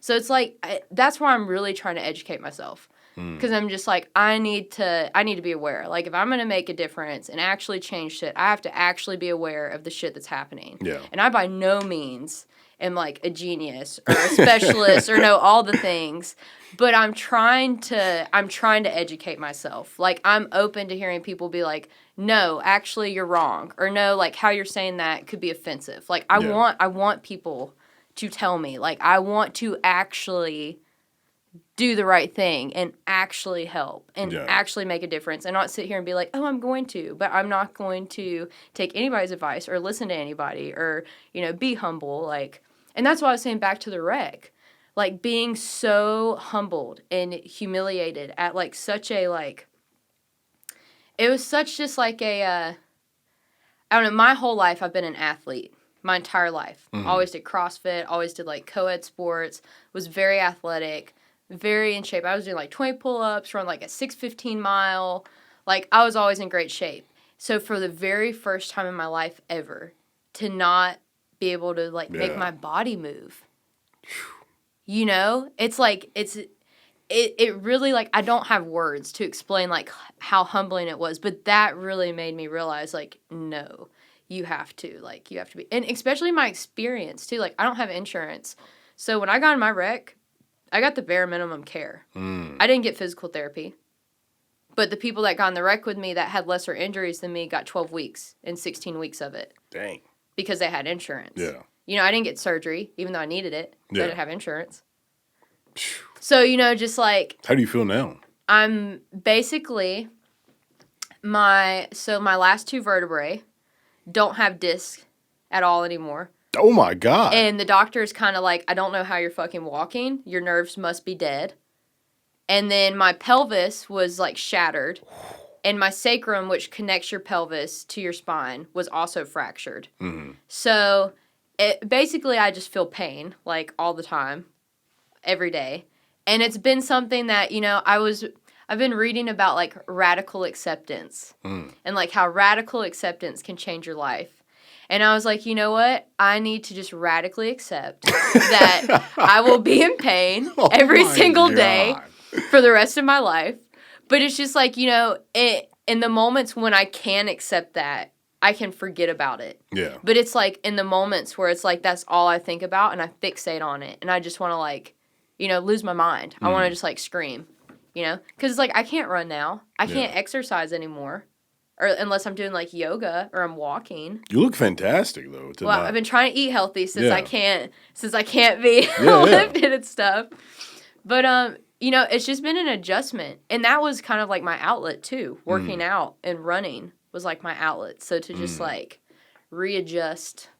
Do you feel like you had to find something else? Yeah, I wouldn't say I don't know if I completely found that thing. And I don't know if working out was necessarily that thing, but it was a thing. It was a thing that was doing it for me. Because I was like, oh, cool, I can push my body to where it's literally like giving out on me, and then I can push it even further because that's just what my brain is making my body do. Like, my body can actually do more than my brain. Like, I loved it. I loved, like, pushing myself so hard that I literally would almost black out and not black out because I mentally would be like, I'm not blacking out. My body's got this. Yeah. And I think that's also why I handled the wreck. I mean, I wouldn't say I handled it great. I don't think anybody can handle it great. But I feel like I handled it well, considering I didn't have any physical therapy. Pretty much the doctor was like, these are your injuries. This is about the time that you should start putting weight on your leg again. And then was like, here, get out. Yeah. And then I got x-rays like one more time, after that. So like a very awful medical experience. But, that was something too, that I was very, like, I've always had the privilege of having insurance or family that, could ensure that, like, medically I was taken care of. So for the first time in my life, I got to experience being fucked by the American medical care system. Yeah. And that, like, really got me fired up about issues. Because, it's one thing to hear about shit, but to actually be affected, to actually, like, have a doctor not give a fuck about you because you can't pay them. Yeah. And, like, to blatantly be like, yeah, Like literally, I'm like, I'll pay you out of pocket for physical therapy. And they're like, you don't have insurance, so we literally can't send you there, even if you can afford to pay for it, because you don't have insurance. You have to have insurance representing you. Oh, my God. So I couldn't get surgery I needed because I did not have an insurance company representing me, even if I had the fucking cash in hand in front of their face. Oh, my God. So then think about all these lower income communities. Wow. Like, you know, like I'm coming from good circumstances. Not great, but I'm coming from like good. Like my family, you know, we never had it super bad. Like we weren't wealthy, but I had everything I needed. Yeah. And I had shit I wanted. Yeah. You know, on like my birthdays and holidays and stuff, so I can't complain. But like people that literally like don't have shit, I'm just like, they're completely fucked. Yeah. You know, and I've really like, I love O.V. Wright. Have you ever listened to his music? No. Incredible soul artist. Like Willie Mitchell, he's the engineer that recorded like Al Green and Ann Peebles. So his son Boo runs Royal Studio. Yeah. Which is in South Memphis. Been trying to get him on this podcast. It's been failing. Boo's great. Him and his family are incredible. Like I only have good things to say about those people. And you know what's even more incredible is that Royal Studio, it's the third oldest, longest consecutively running studio in the world. Oh, wow. And it's black owned in South Memphis. That's crazy. And that's fucking badass. That's dope. Dude, and that's why I'm like, Memphis, that community has really like changed the world and has really built the world. And it's getting shit on. Like so bad. It's getting shit on so bad. That's crazy. So bad. But Willie was his father, and Willie recorded, you know, like Al and all them. And he recorded O.V. Wright in Memphis. O.V. didn't record all of his music here, but he recorded some of his music with him. And I was reading an article where Willie Mitchell was saying O.V. Wright had the best voice that he'd ever heard. And I was just like, yes, he fucking does. Like, O.V. Wright is so good. You have to look that man up. Yeah, I will. But anyways, he does this version of Ghetto Child. And it's on this album that he has called Memphis Unlimited. And he recorded the album in Memphis at Royal. And in the song, you know, he's basically talking about a kid living in the ghetto. And, you know, he says in the song, like, he wails out, like, my mother, she lays in the bed almost dying. And he's talking about all those folks in South Memphis, like, that got cancer. Can't get treatment. And they're laying on the bed dying. All the addicts that have kidney failure. Can't get treatment, so they're laid up on the bed dying. And then right after that, he's like, I haven't seen my daddy in a long time. And it's just like, you know, and then the next line, he says, I went to school one morning, and the teacher told me next time you're here, son, try to put on some shoes. And it's like, these are stories, these are songs literally talking about our community. Yeah. Like, that is the reality of our community in the 60s, in the 70s, and now. Yeah. Like, it really hasn't changed. And that's why I'm like, I have to educate myself. And I'm such like a talker. I love to learn and I love to like spit back what I learn. So I feel like that's all I do is I just learn shit and I spit it right back out at people. I know you were talking about, you know, wanting to actually live in the community. And that's something that... Because everybody's scared of the community. And I'm like, it's not a scary place. Yeah. Yes, there's violence, but it's for a reason. It's not like... There's not just, like, I don't know. I drive through there all the time. Like, I'm there all the time. I know people there. Like, it just bothers me so much when you look at media. And even people that are from the city, how they talk about that part of the city. I'm like, have you ever fucking driven through South Memphis? Like, have you ever gone there? But you're going to sit here and be like, oh, the gun violence. And, you know I am saying that a day after, you know, what happened at that school. What about what happened in Collierville? Dude. That's Collierville. You want to talk about South Memphis being bad? Yeah. Like, Collierville had a shooting. Yeah. Like, that's supposed to be one of the nicest areas. And boom. That's what I'm saying. Like, it's not... It happens everywhere. It happens everywhere. Yeah. It honestly does. Like, it happens everywhere. Yeah. And I feel like that's just another thing that, like, they do. They're like, this place is violent. These people are violent people. They're addicts. They do that so nobody thinks about them and so nobody wants to go and help them or reinvest in them or visit them. They do that so people forget about them. You know? Like, these people aren't just inherently violent and ignorant and addicts and all these nasty things. Like, you know, there's this homeless guy named Carlos. that comes up to work all the time. And he's super cool, you know, and some people at work really, really irritate me sometimes. Where you work? I work at Sun Studio. Sun, okay, yeah. Yeah, so sometimes people at work irritate me, and I understand where they're coming from, because he'll come in and he'll talk to me for like 20 minutes, and they're like, we don't need a homeless guy in here for 20 minutes just talking to you. Like, you need to take that shit outside. And, you know, it really pissed me off. But I didn't say anything because I was like, it's not my business, and I'm just employed here, so whatever. But it just really pissed me off because it's just like that's an example of him not being treated like a fucking human when he's a human being. And, you know, Carlos, like, he has been homeless, from my understanding, for like the past 20 years or more. You know, he was an addict and got clean on the streets. Don't know how he fucking did that. That's impressive. Yeah, it's very impressive. He's been stabbed numerous times, shot numerous times. Like, he showed me where he's been stabbed and shot. And he is the most wholesome, most genuine, like, kindest human being that I've ever met in my life. Like, so kind. Like, I've never met somebody more kind than him. And if I had to live half the circumstance that he had to live, I would probably be a piece of shit. Yeah. And that's why it makes me so mad, like, when people treat homeless people like shit. Because I'm just like, there are so many homeless people that deserve so much more out of life than the people that have fucking life to live. You know, like, and I don't know. It's just like, that's why I'm like, that's why, I don't know. I can't meet people like that and not be affected. Like, I hear stories and I hear people's experiences, and that affects me. You know, like, I feel like I'm very, like, energetically in tune with, like, my environment and the people in my environment.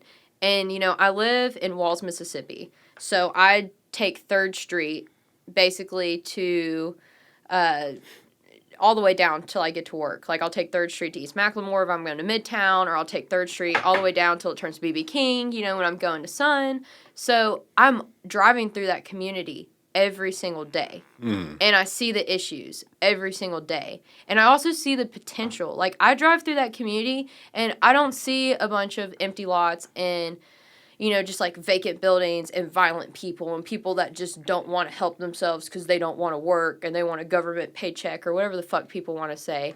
I see a community that has never been properly invested in. I see a community that has created the culture that we profit off of for tourism, and they also supply the labor to our freight industry, which is the freight industry, like, of America. We're like the freight capital of the country. So these people literally are our economy. The backbone. And look at how they live. And nobody should be living like that. Like, what pissed me off the most, I've never been to MLK Park before.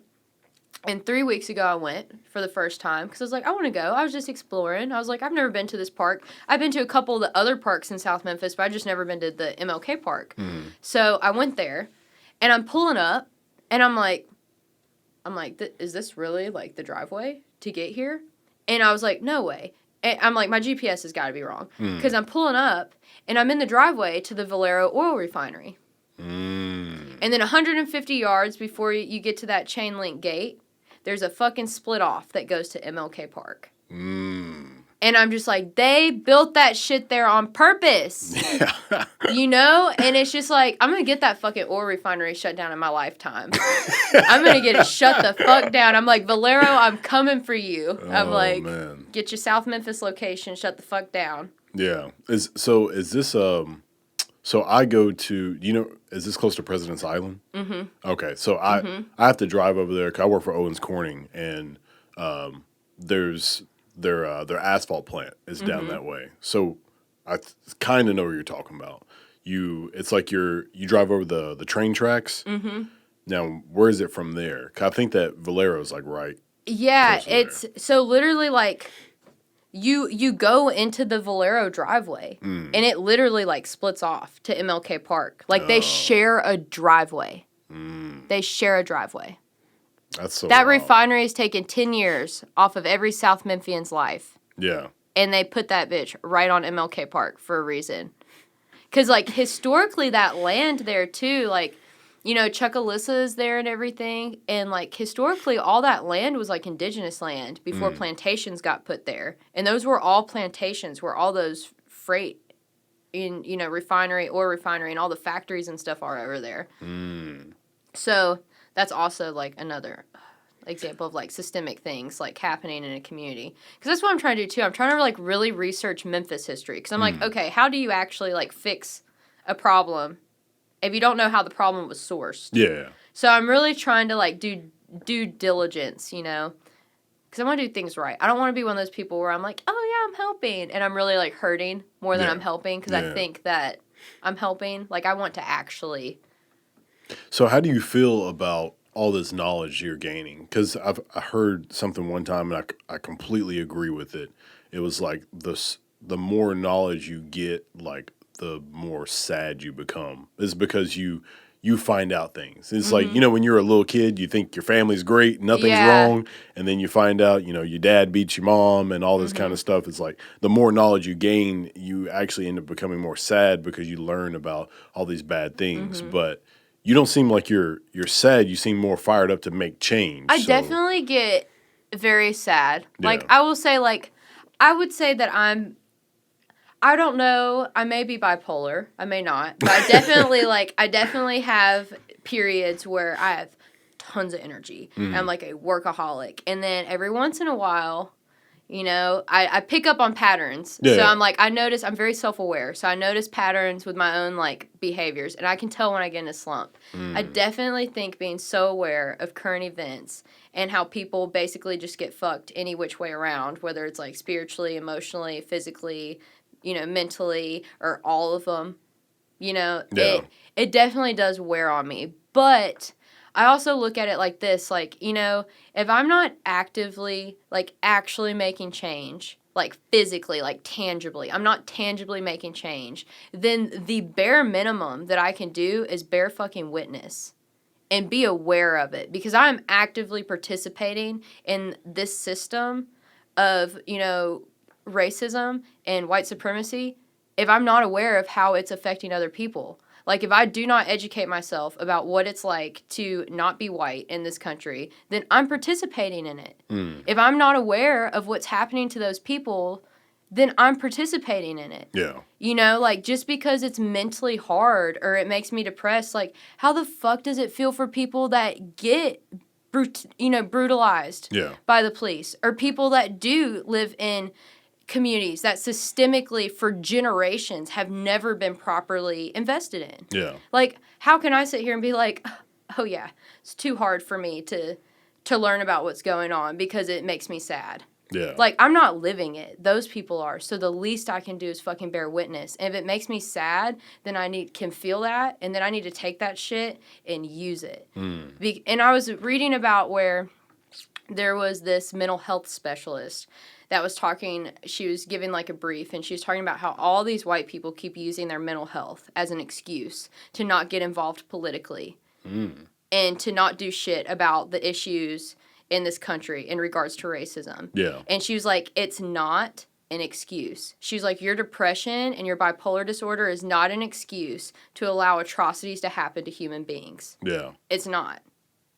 Like, that's a cop-out because you're benefiting from the system and it's too fucking hard to change a system that you inherently benefit off of. So you're going to say, oh, my mental health prevents me from it. That makes me think about the homeless people you were talking about that came, like they had, nobody would blame them if they did not come and like help y'all out after the wreck. Everybody would expect it out of them. But oh yeah, there's homeless people. They're not going to help them out, but they still came to you and helped, even though they might have been barely functioning themselves. They did something. Yeah, and like I definitely get really sad about things. Like, I definitely get upset. I mean, I also smoke. Everybody does. So, chills me out. Maybe that's my secret. Educate, and then I smoke. Bursts of sage. But it's just, I don't know, it really pisses me off, honestly, when I try to have, because I don't think it's, minority or black and brown people's job to educate the white community. I don't think it's their job to fix these issues. Yeah, it's not. Sure. It's the community that benefits off of the caste system. For sure. It's our job to sit here and educate ourselves and to really put in the fucking work. Yeah. But that also means not thinking that you're a savior and not like gentrifying and actually being like, hey, what does the community want? What do they need? How can I just create opportunity and not like create what I think they want and what they need? But like, how can I help facilitate opportunity so they can rebuild? Yeah. But I'm also participating in that. Yeah. You know, I think like a lot of people think they just have to like, hey, I'm going to come in and just like fix everything. Yeah. And it doesn't work like that. Like every community is different. Every community has different needs, different wants, different cultures, different ideologies, different backgrounds and histories. Like you can't just be an outsider coming in like, hey, I'm going to fix all your problems. You know? So I don't know. The whole like people just being like, it's too hard. Like, a lot of people, because I get into it, you know, I will, with my friends and my coworkers, hear me just go off sometimes about, like, some of the shit where I'm like, this is wrong. Yeah. And I get so mad. So I'll just, like, have my little rant about it. And sometimes, you know, understandably, some people don't want to hear it. But sometimes they'll be like, I just can't talk about this. It makes me too sad. Or it stresses me out. Or it makes me too anxious. And that's when I get, like, angry. I hate that. Because I'm just like... You don't want to talk about it because it stresses you out. Think about the people who are going through it. Yeah. I'm like, you don't want to talk about it because it stresses you out. I'm like, fuck you. Like, you're honestly, like, people that are like that, I'm like, you're so fucking selfish. That's a privilege to be able to say that. No. To be able to ignore it. That's a privilege. It is privilege. Yeah. And it's, like, taking part in that fucking system. Like, because even, like, sometimes... You know, like, people that are progressive and people that are like, yeah, I'm an ally or I'm doing shit to help, you still have to check yourself, like, all the time. Yeah. And you still are going to fuck up and say shit all the time. Yeah. Because that's just a part of it. So people that are like, this is too hard, I'm like, that's not an excuse. Like, you don't get to be like, this is too hard. Yeah. Like, it's not too hard. It's literally like, participate in not being a racist piece of shit. Yeah. Like, it's not that hard to give a fuck about other people. Yeah. I use that same mentality with, like, working out. Like, me and Ryan talk about that. It's like, you know, if you're doing whatever, like, bench or something like that, or some squats, and you're like, oh, man, this sucks. You know, this is hard. And it's like, yeah, there were people in the Holocaust. Yeah. That's hard. Yeah. That sucked. You know, and for example, like, okay, here's a prime example. I was in my car wreck, right? Every time I'd feel sorry for myself. I would, because, okay, so Boo Mitchell, his son, you know, he had gotten shot. Oh, yeah, I heard about that. And he was paralyzed. That happened a couple weeks before my car wreck. And I got in the car wreck. I can't walk. I'm not paralyzed. But seeing what happened to him and seeing him in a wheelchair in the studio, like engineering and working, I was like, I do not get to fucking feel sorry for myself. Yeah. You know, because I'm like, look at him. I was like, look at him. Like, he's fucking working, and he might not. He's probably never, like, the possibility, if you're paralyzed, you know, like, some miracles happen, but, you know, he probably will never be able to walk again. Yeah. And then I was sitting there feeling fucking sorry for myself because I couldn't for 3 months. Yeah. So it's like, anytime I feel sorry for myself, I tried to, like, put myself into a different perspective. Yeah. But I also try to give myself the space to feel what I'm feeling because I, in the past, have been really bad about where I'm just like, I don't get to feel my feelings because people have it worse. Yeah. So we're just gonna, like, you know, consolidate it, toss it here, and then, you know, you don't have it as hard as them. So you don't get to fucking feel that way. Like, you don't get to be sad because you're not homeless or you're not an addict or, you know, you didn't have this happen to you.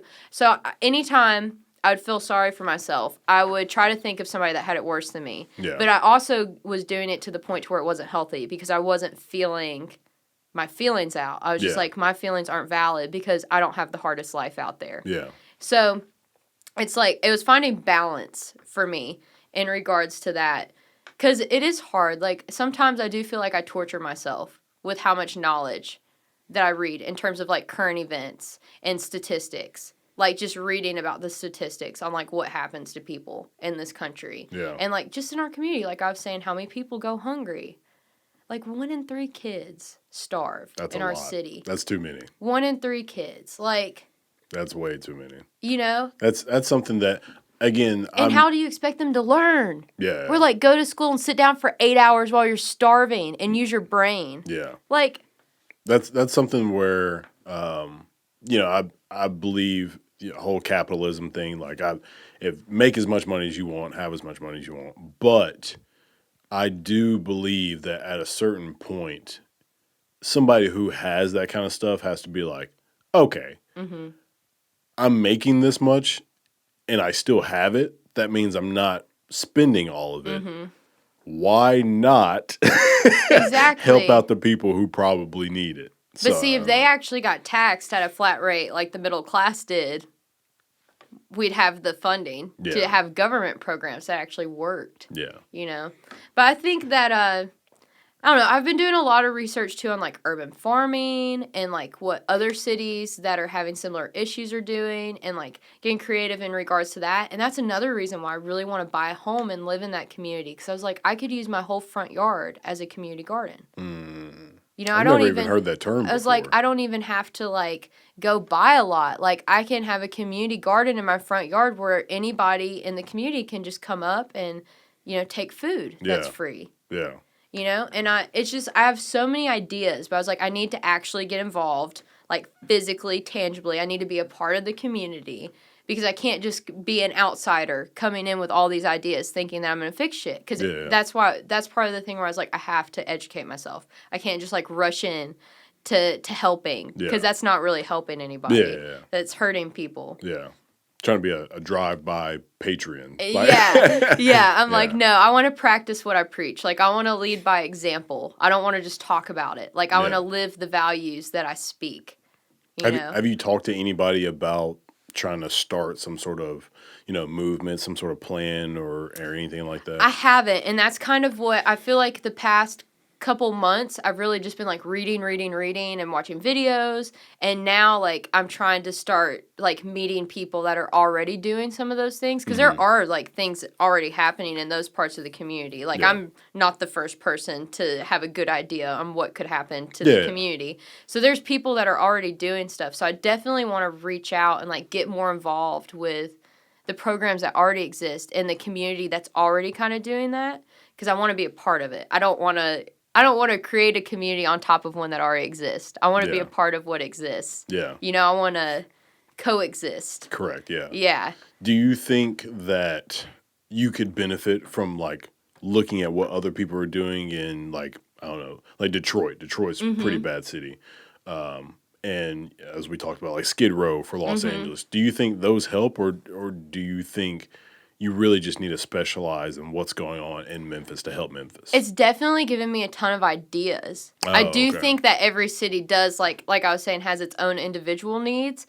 But, like, I was watching this video about this guy, and they call him a guerrilla farmer. And he does, like, TED Talks and stuff.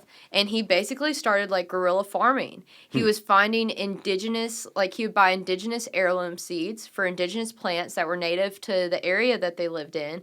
And in every empty lot where there's businesses or houses where, it's empty because it's foreclosed or whatever, but since the government...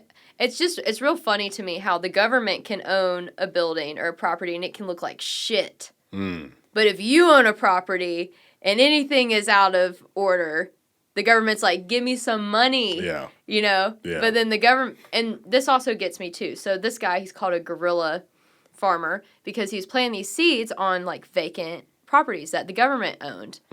Well, the government had an issue with that because he's doing something productive with their land in a part of the community that they don't want to invest in. So he actually like went to the city council and did all these things to where he actually created a program in their city where at like the little like empty like grass areas between like intersections and shit like that are community farms now. And like he just started like guerrilla farming, like throwing like wildflower seeds that are native like everywhere and all these empty lots to help pollinate, pollinators come in. And, like, all this shit. There's people that, like, they beekeep on rooftops, like in London. And it's some of the best tasting honey in the world. Yeah. Because all the flowers in a city are all these beautiful native flower species. So you're not getting honey that's coming from purely, like, clover. And then it gets highly processed and pumped full of, like, sugar and water and all this stuff. Like, you're getting honey Have you from ever your had community. Have you ever had honey straight from like a comb or anything? Oh, it's so good. I love to It's eat like amazing. honeycomb on a piece of toast. Oh my god, It's so good. Or It's a amazing. honeycomb, like I'll do like a honeycomb grilled cheese with like honeycomb, but not with cheese. Yeah. You know, like honeycomb, peanut butter, and like some bananas or strawberries on some toast, like Yeah. fried up in the pan. It's so good. That sounds good. It's really good. Yeah, I think all those things like Yeah, it's just like very health, simple. too. Like health. Like, why are people starving? Like, we have, okay, so in South Memphis, we have so many empty lots. I'm like, why not on every street take these lots that are empty, urban farm, solar field? Yeah. Like, let's put solar fields, like empty lots. Create a fucking solar field. Get these people off of MLGW's fucking back, like, get them off of it. Because MLGW is raping our city. Yeah. Like, the rates in lower income parts of the city Yeah. compared to, like, literally, I had a friend that lived in South Memphis that had a smaller place than me. And their MLGW was like $496 a month. My shit in Midtown was like $286 a month. Oh my goodness. Dude, yeah. And I'm just like, when you have shit monopolized, when you have utilities monopolized, they rape certain parts of the community. And that's what they're doing to them. That. And I was like, why not? We have empty lots. Cool. Let's put a whole solar field up in this empty lot that's literally just chilling with not shit on it. And let's hook up those houses to solar, because in the state of Tennessee, if you have excess solar, the state buys it back from you. So we could set up in these little neighborhoods where, say in a street you have 20 houses or 20 lots, and realistically, maybe you have only 7 people living in homes on that street. Well, the houses that are still there that could be salvaged, we could create affordable housing with. Then the empty lots that are already empty, we could put solar fields. We could put urban farms, aquaponic farms, where now we're supplying fresh fish to a community, so there's meat that's fresh and not pumped full of shit that gives you cancer. Or, I mean, the fucking fish that they're fishing. Yeah. Like, that shit. Like, literally radioactive fish. These people are literally eating, like, Chernobyl from the level waste President's Island, fish. the water. Yes.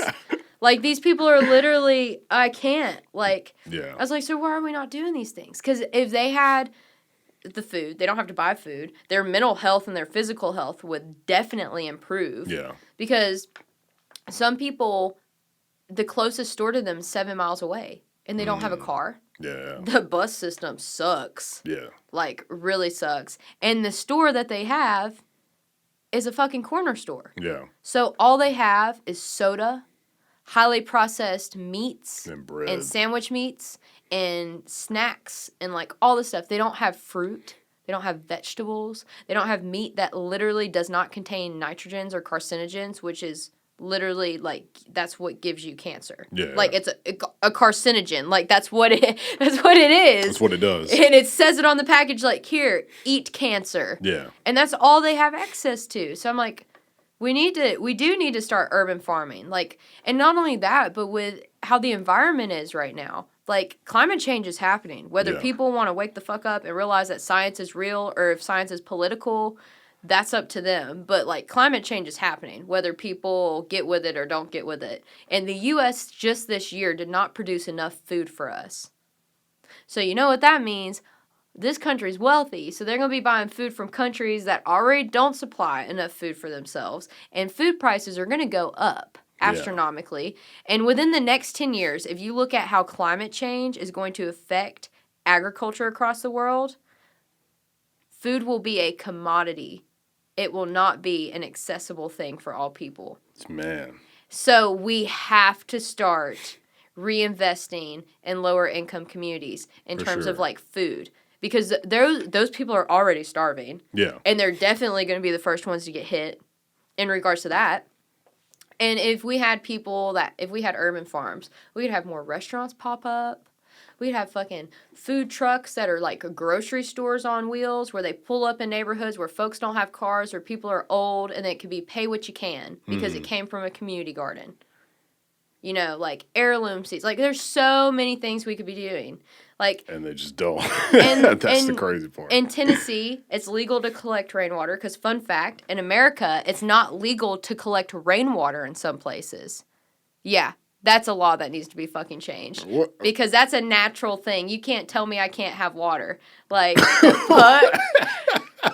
But in Tennessee, it's legal to collect rainwater. Oh so my God. all these houses. That shouldn't even. That's I know. But all these places, like in North and South Memphis, that have like pipes that like their pipes need to just be like completely redone. Yeah. And ain't nobody got the money to fix like hundreds of thousands of people's pipes. But a short-term fix could be rainwater collection systems. Like their drinking water and the water they use on their skin. Like, they could at least use rainwater. Yeah. And we could be setting that up in communities, too. Like, composting systems. Like, every community garden, get in contact with a little compost fairy. They trade you a bag of mulch if you give them compost. You know, like, there's so many, like, ideas and people that are on the same, like, you know, same idea, same track. It's just I feel like everybody's just got to find each other. Yeah. You know, it's like the community just really like getting into each other and locking in with each other. Because there's so many people that have ideas and are like involved in doing shit. It's just. What do you think is like step one of fixing?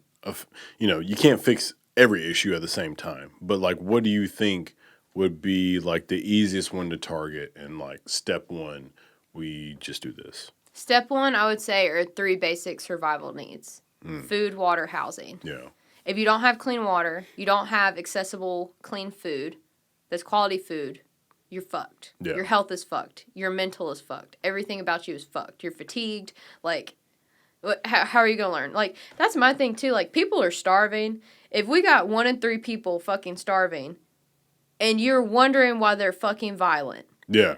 Right? Like, yo, like, you know how fucking hangry somebody gets? Yeah. And they get food, and they're just getting their meal a couple hours late? Yeah. That's Imagine being just perpetually fucking hungry. Every day. Every day. With no end in sight. Imagine working every single, like, ounce of energy out of your body every single day with no end in sight. For a meal. And not even to get that meal. Yeah. You might not get that meal until Thursday because you're so broke. Whatever your idea of a meal is at that, yeah. So that's why I'm like, that's the first step. Kids can't be educated if they're hungry. How can you expect a kid to sit down at a desk and learn if they're fucking starving? I also think fixing, like, kid nutrition in schools. Like, even kids who have fine schools. And educating people. Because that's another thing, too. Like, you can sit here and be like, yeah, I'm going to pop up all these urban farms and help these people that don't have access to food. You have to teach them about it. Yeah. Motherfuckers have been eating chips and Totino's pizzas and soda and sandwich meat their whole lives aren't going to be like, yeah, let me eat that kale. You know, like, they're not going to be into it. Like, you have to also, like, there's the education factor. So it is, like, there's a lot that has to happen. And it does have to be, like, a community of people making it happen. Because one person can't make all that happen. Yeah. But I think it can. And it is happening slowly but surely. And there's other cities where it's working. Yeah. I think that's something that really started all the bad communities is they got what they needed, but didn't know how to keep it going. And then it just, you know, went downhill from there. And that's what I think it's about, like, creating sustainability. Yeah. Like, everything I think everything in life should be thought of like, you know, is this hurting the environment or others? Is this sustainable? And is this logical? Yeah. Like, that's how we should be looking at things. But sustainability being the most. Like, America is such, like, a consumer-based society now. And if you look at, like even at work, people come in and they're like, it's so crazy they didn't bulldoze the building, you know, when they put other businesses here. And I was like, why would they do that? Like, you know, America in the 50s wasn't this consumer-based nation. Yeah. Like, we're post-World War II. Like, they built shit to last. You know, it was about sustainability. How can we sustain shit? Because we barely got shit. Yeah. You know, and now it's the complete opposite. It's like this philosophy that nothing runs out. And it's also kind of like, I've been, you know, when you look at, like, colonization and, like, colonizer history, like, that's very much, like, a colonizer mentality that take, and never runs out. Yeah. As long as you take more, it won't go away. And I feel like that's kind of where we're going. It's just like consumer. You take. But you can't do that forever. Like, shit's running out. I think Elon Musk said the craziest experiment we're running is the gasoline and like the fossil fuels and stuff like that. He was like, this is the worst experiment because we're just burning that into the atmosphere. And I was like, that's a pretty good point. It's a really bad experiment because we don't know. Like we just, cars went to mass production, in the 20s or 30s with the Ford. So that's really like so true. Like we've only been doing this for about 100 years. Oh yeah. We don't know how it's really going to affect everything. We're just guessing it's okay. Yeah, and that's why I'm really big on this urban farming, because with climate change being so bad, like we have to stop polluting the earth, and we need to start like planting more plants to absorb the shit that's polluting the earth. Yeah, all that carbon. Yeah, because I mean they straight up said like if shit doesn't change in the next 10 years within our lifetime, the earth will get so hot that we will all die of basically like heat strokes because our bodies will be unable to physically cool us. And within the next 15 years, there will be places on earth that will become that way. It's just going to take 50 years for the whole earth to be that way. Yeah. And that's why I'm saying we radically have to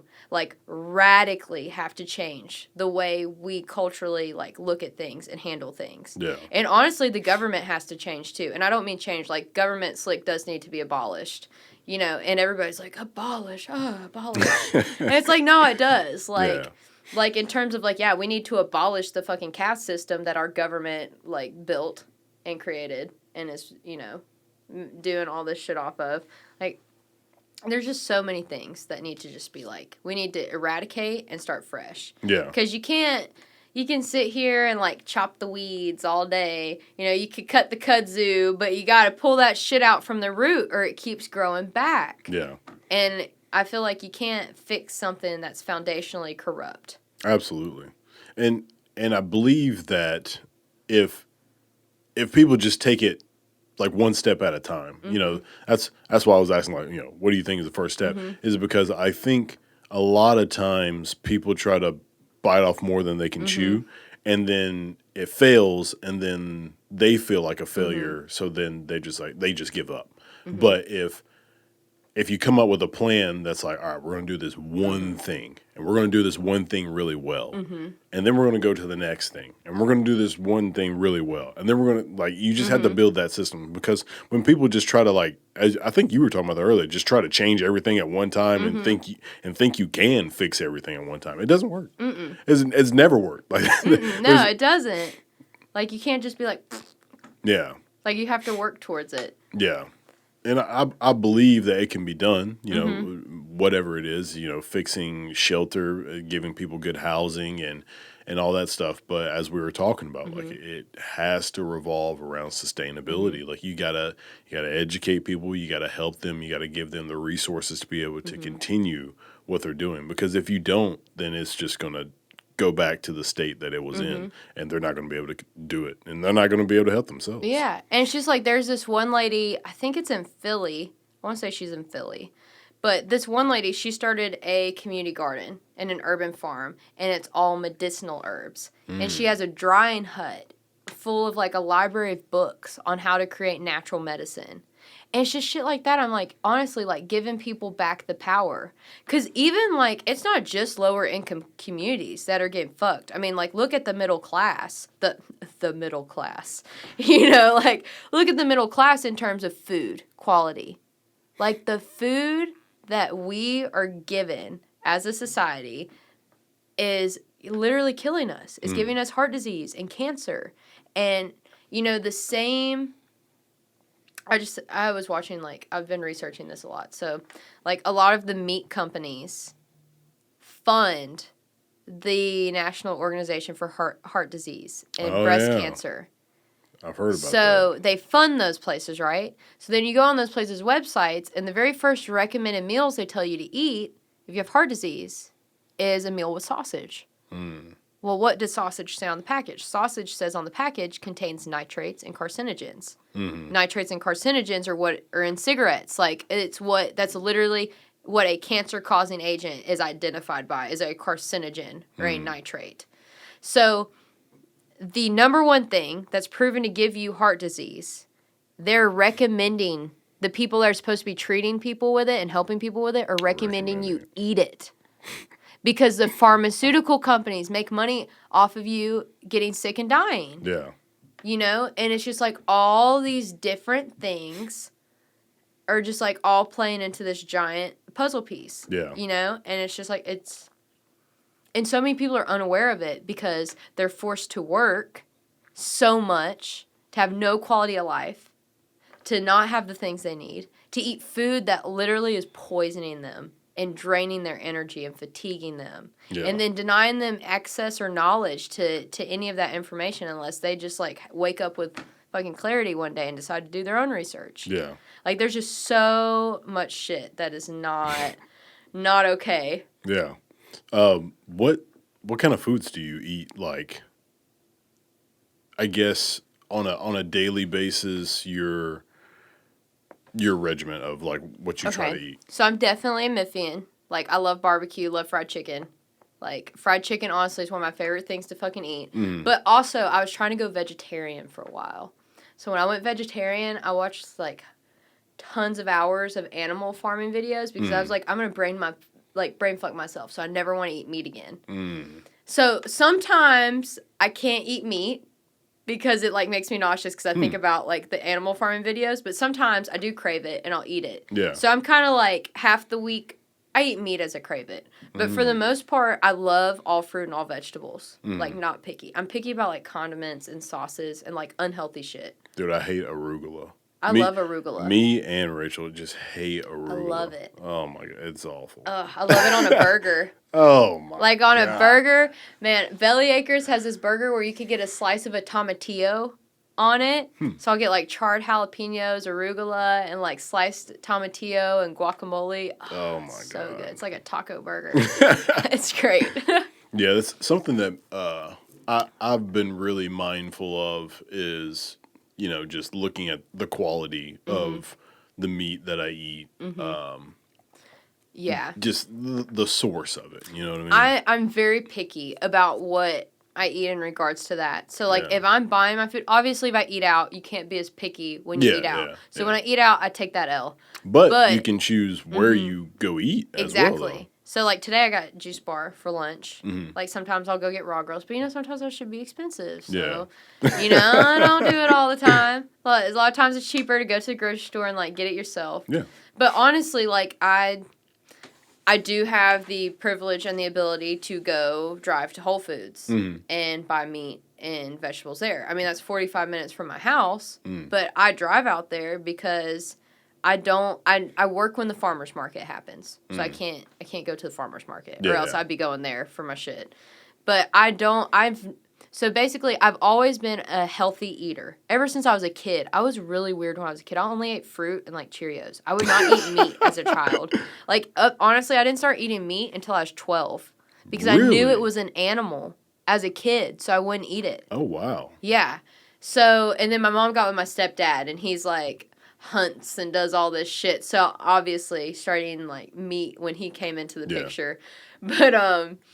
But then as an adult, like, I've still always just really ate healthy and cleaner. And as an adult, have really noticed a difference in my mental health and my energy levels when I eat organic food and grass-fed meat and, like, local meat that's not pumped full of antibiotics and shit and, like, organic vegetables and fruit. There is a noticeable difference in my mental health and my energy levels. Okay. When I eat organic versus non-organic. Yeah. And it is because they put shit on your food. Yeah. I mean, even organic stuff, the FDA allows them to put so much pesticides on it. So organic food isn't really organic. It just has less poison on it. Yeah. You're really getting organic shit if you grow it yourself or if it's from the farmer's market. Yeah. But you go hunt down the animal yourself. Yeah. Yeah, but that's what I try to do is eat healthy like that because I notice a difference in my mental health. And that's why I'm so, I guess, passionate about people starving. And then when they do get to eat, they eat shit food because it's just like, I can't imagine how they feel. Yeah. Like, honestly. Like, I get depressed and stuff sometimes, and I feel like shit, and I'm just like, man, if I had their circumstance, I might actually fucking kill myself, because that's terrible. Yeah. Like, when you really put yourself in other people's shoes and, like, think of how they must feel, you know, it really, like, it puts things into perspective. Absolutely. And I feel like I really lacked that until I got in the car wreck. Like, that really did do me good. Did me dirty, but it did me good, too. Because when I got in the car wreck, I actually got in a second one. Dang. Yes. So I was still on... Oh, my God. I was still on a walker, and I got in a second wreck when I was in Louisiana. I wasn't driving in this one, and this guy basically was in our lane, so we had to swerve. It was that or go into, like, incoming traffic, so we swerved, and we rolled in a ditch. And I had to, like, cut myself out of my seatbelt because I got, like, trapped in my seatbelt with, like, a broken pelvis, you know, in a second car wreck. And I was just like, ooh, you know. Oh, my But God. I moved back to Memphis 2 weeks after that second car wreck. I would have. Yeah, I was like, this is a sign. Yeah. I was like, This is a sign. Get the fuck out of Louisiana. Dear God. Yeah. But I don't know. Those two experiences just really, because I feel like the second wreck was good for me. Because I feel like I was starting to get in this, like, ungrateful place where I just had this awful experience, and I was just like, I was being an ungrateful little shit. I was like, it's like, life sucks. My body hurts. And it's just like, all right, Zoe, you can walk, you can work, like, you can still function. Like, you could be dead, you know, like, you could just not be doing any of the things you're doing. Yeah.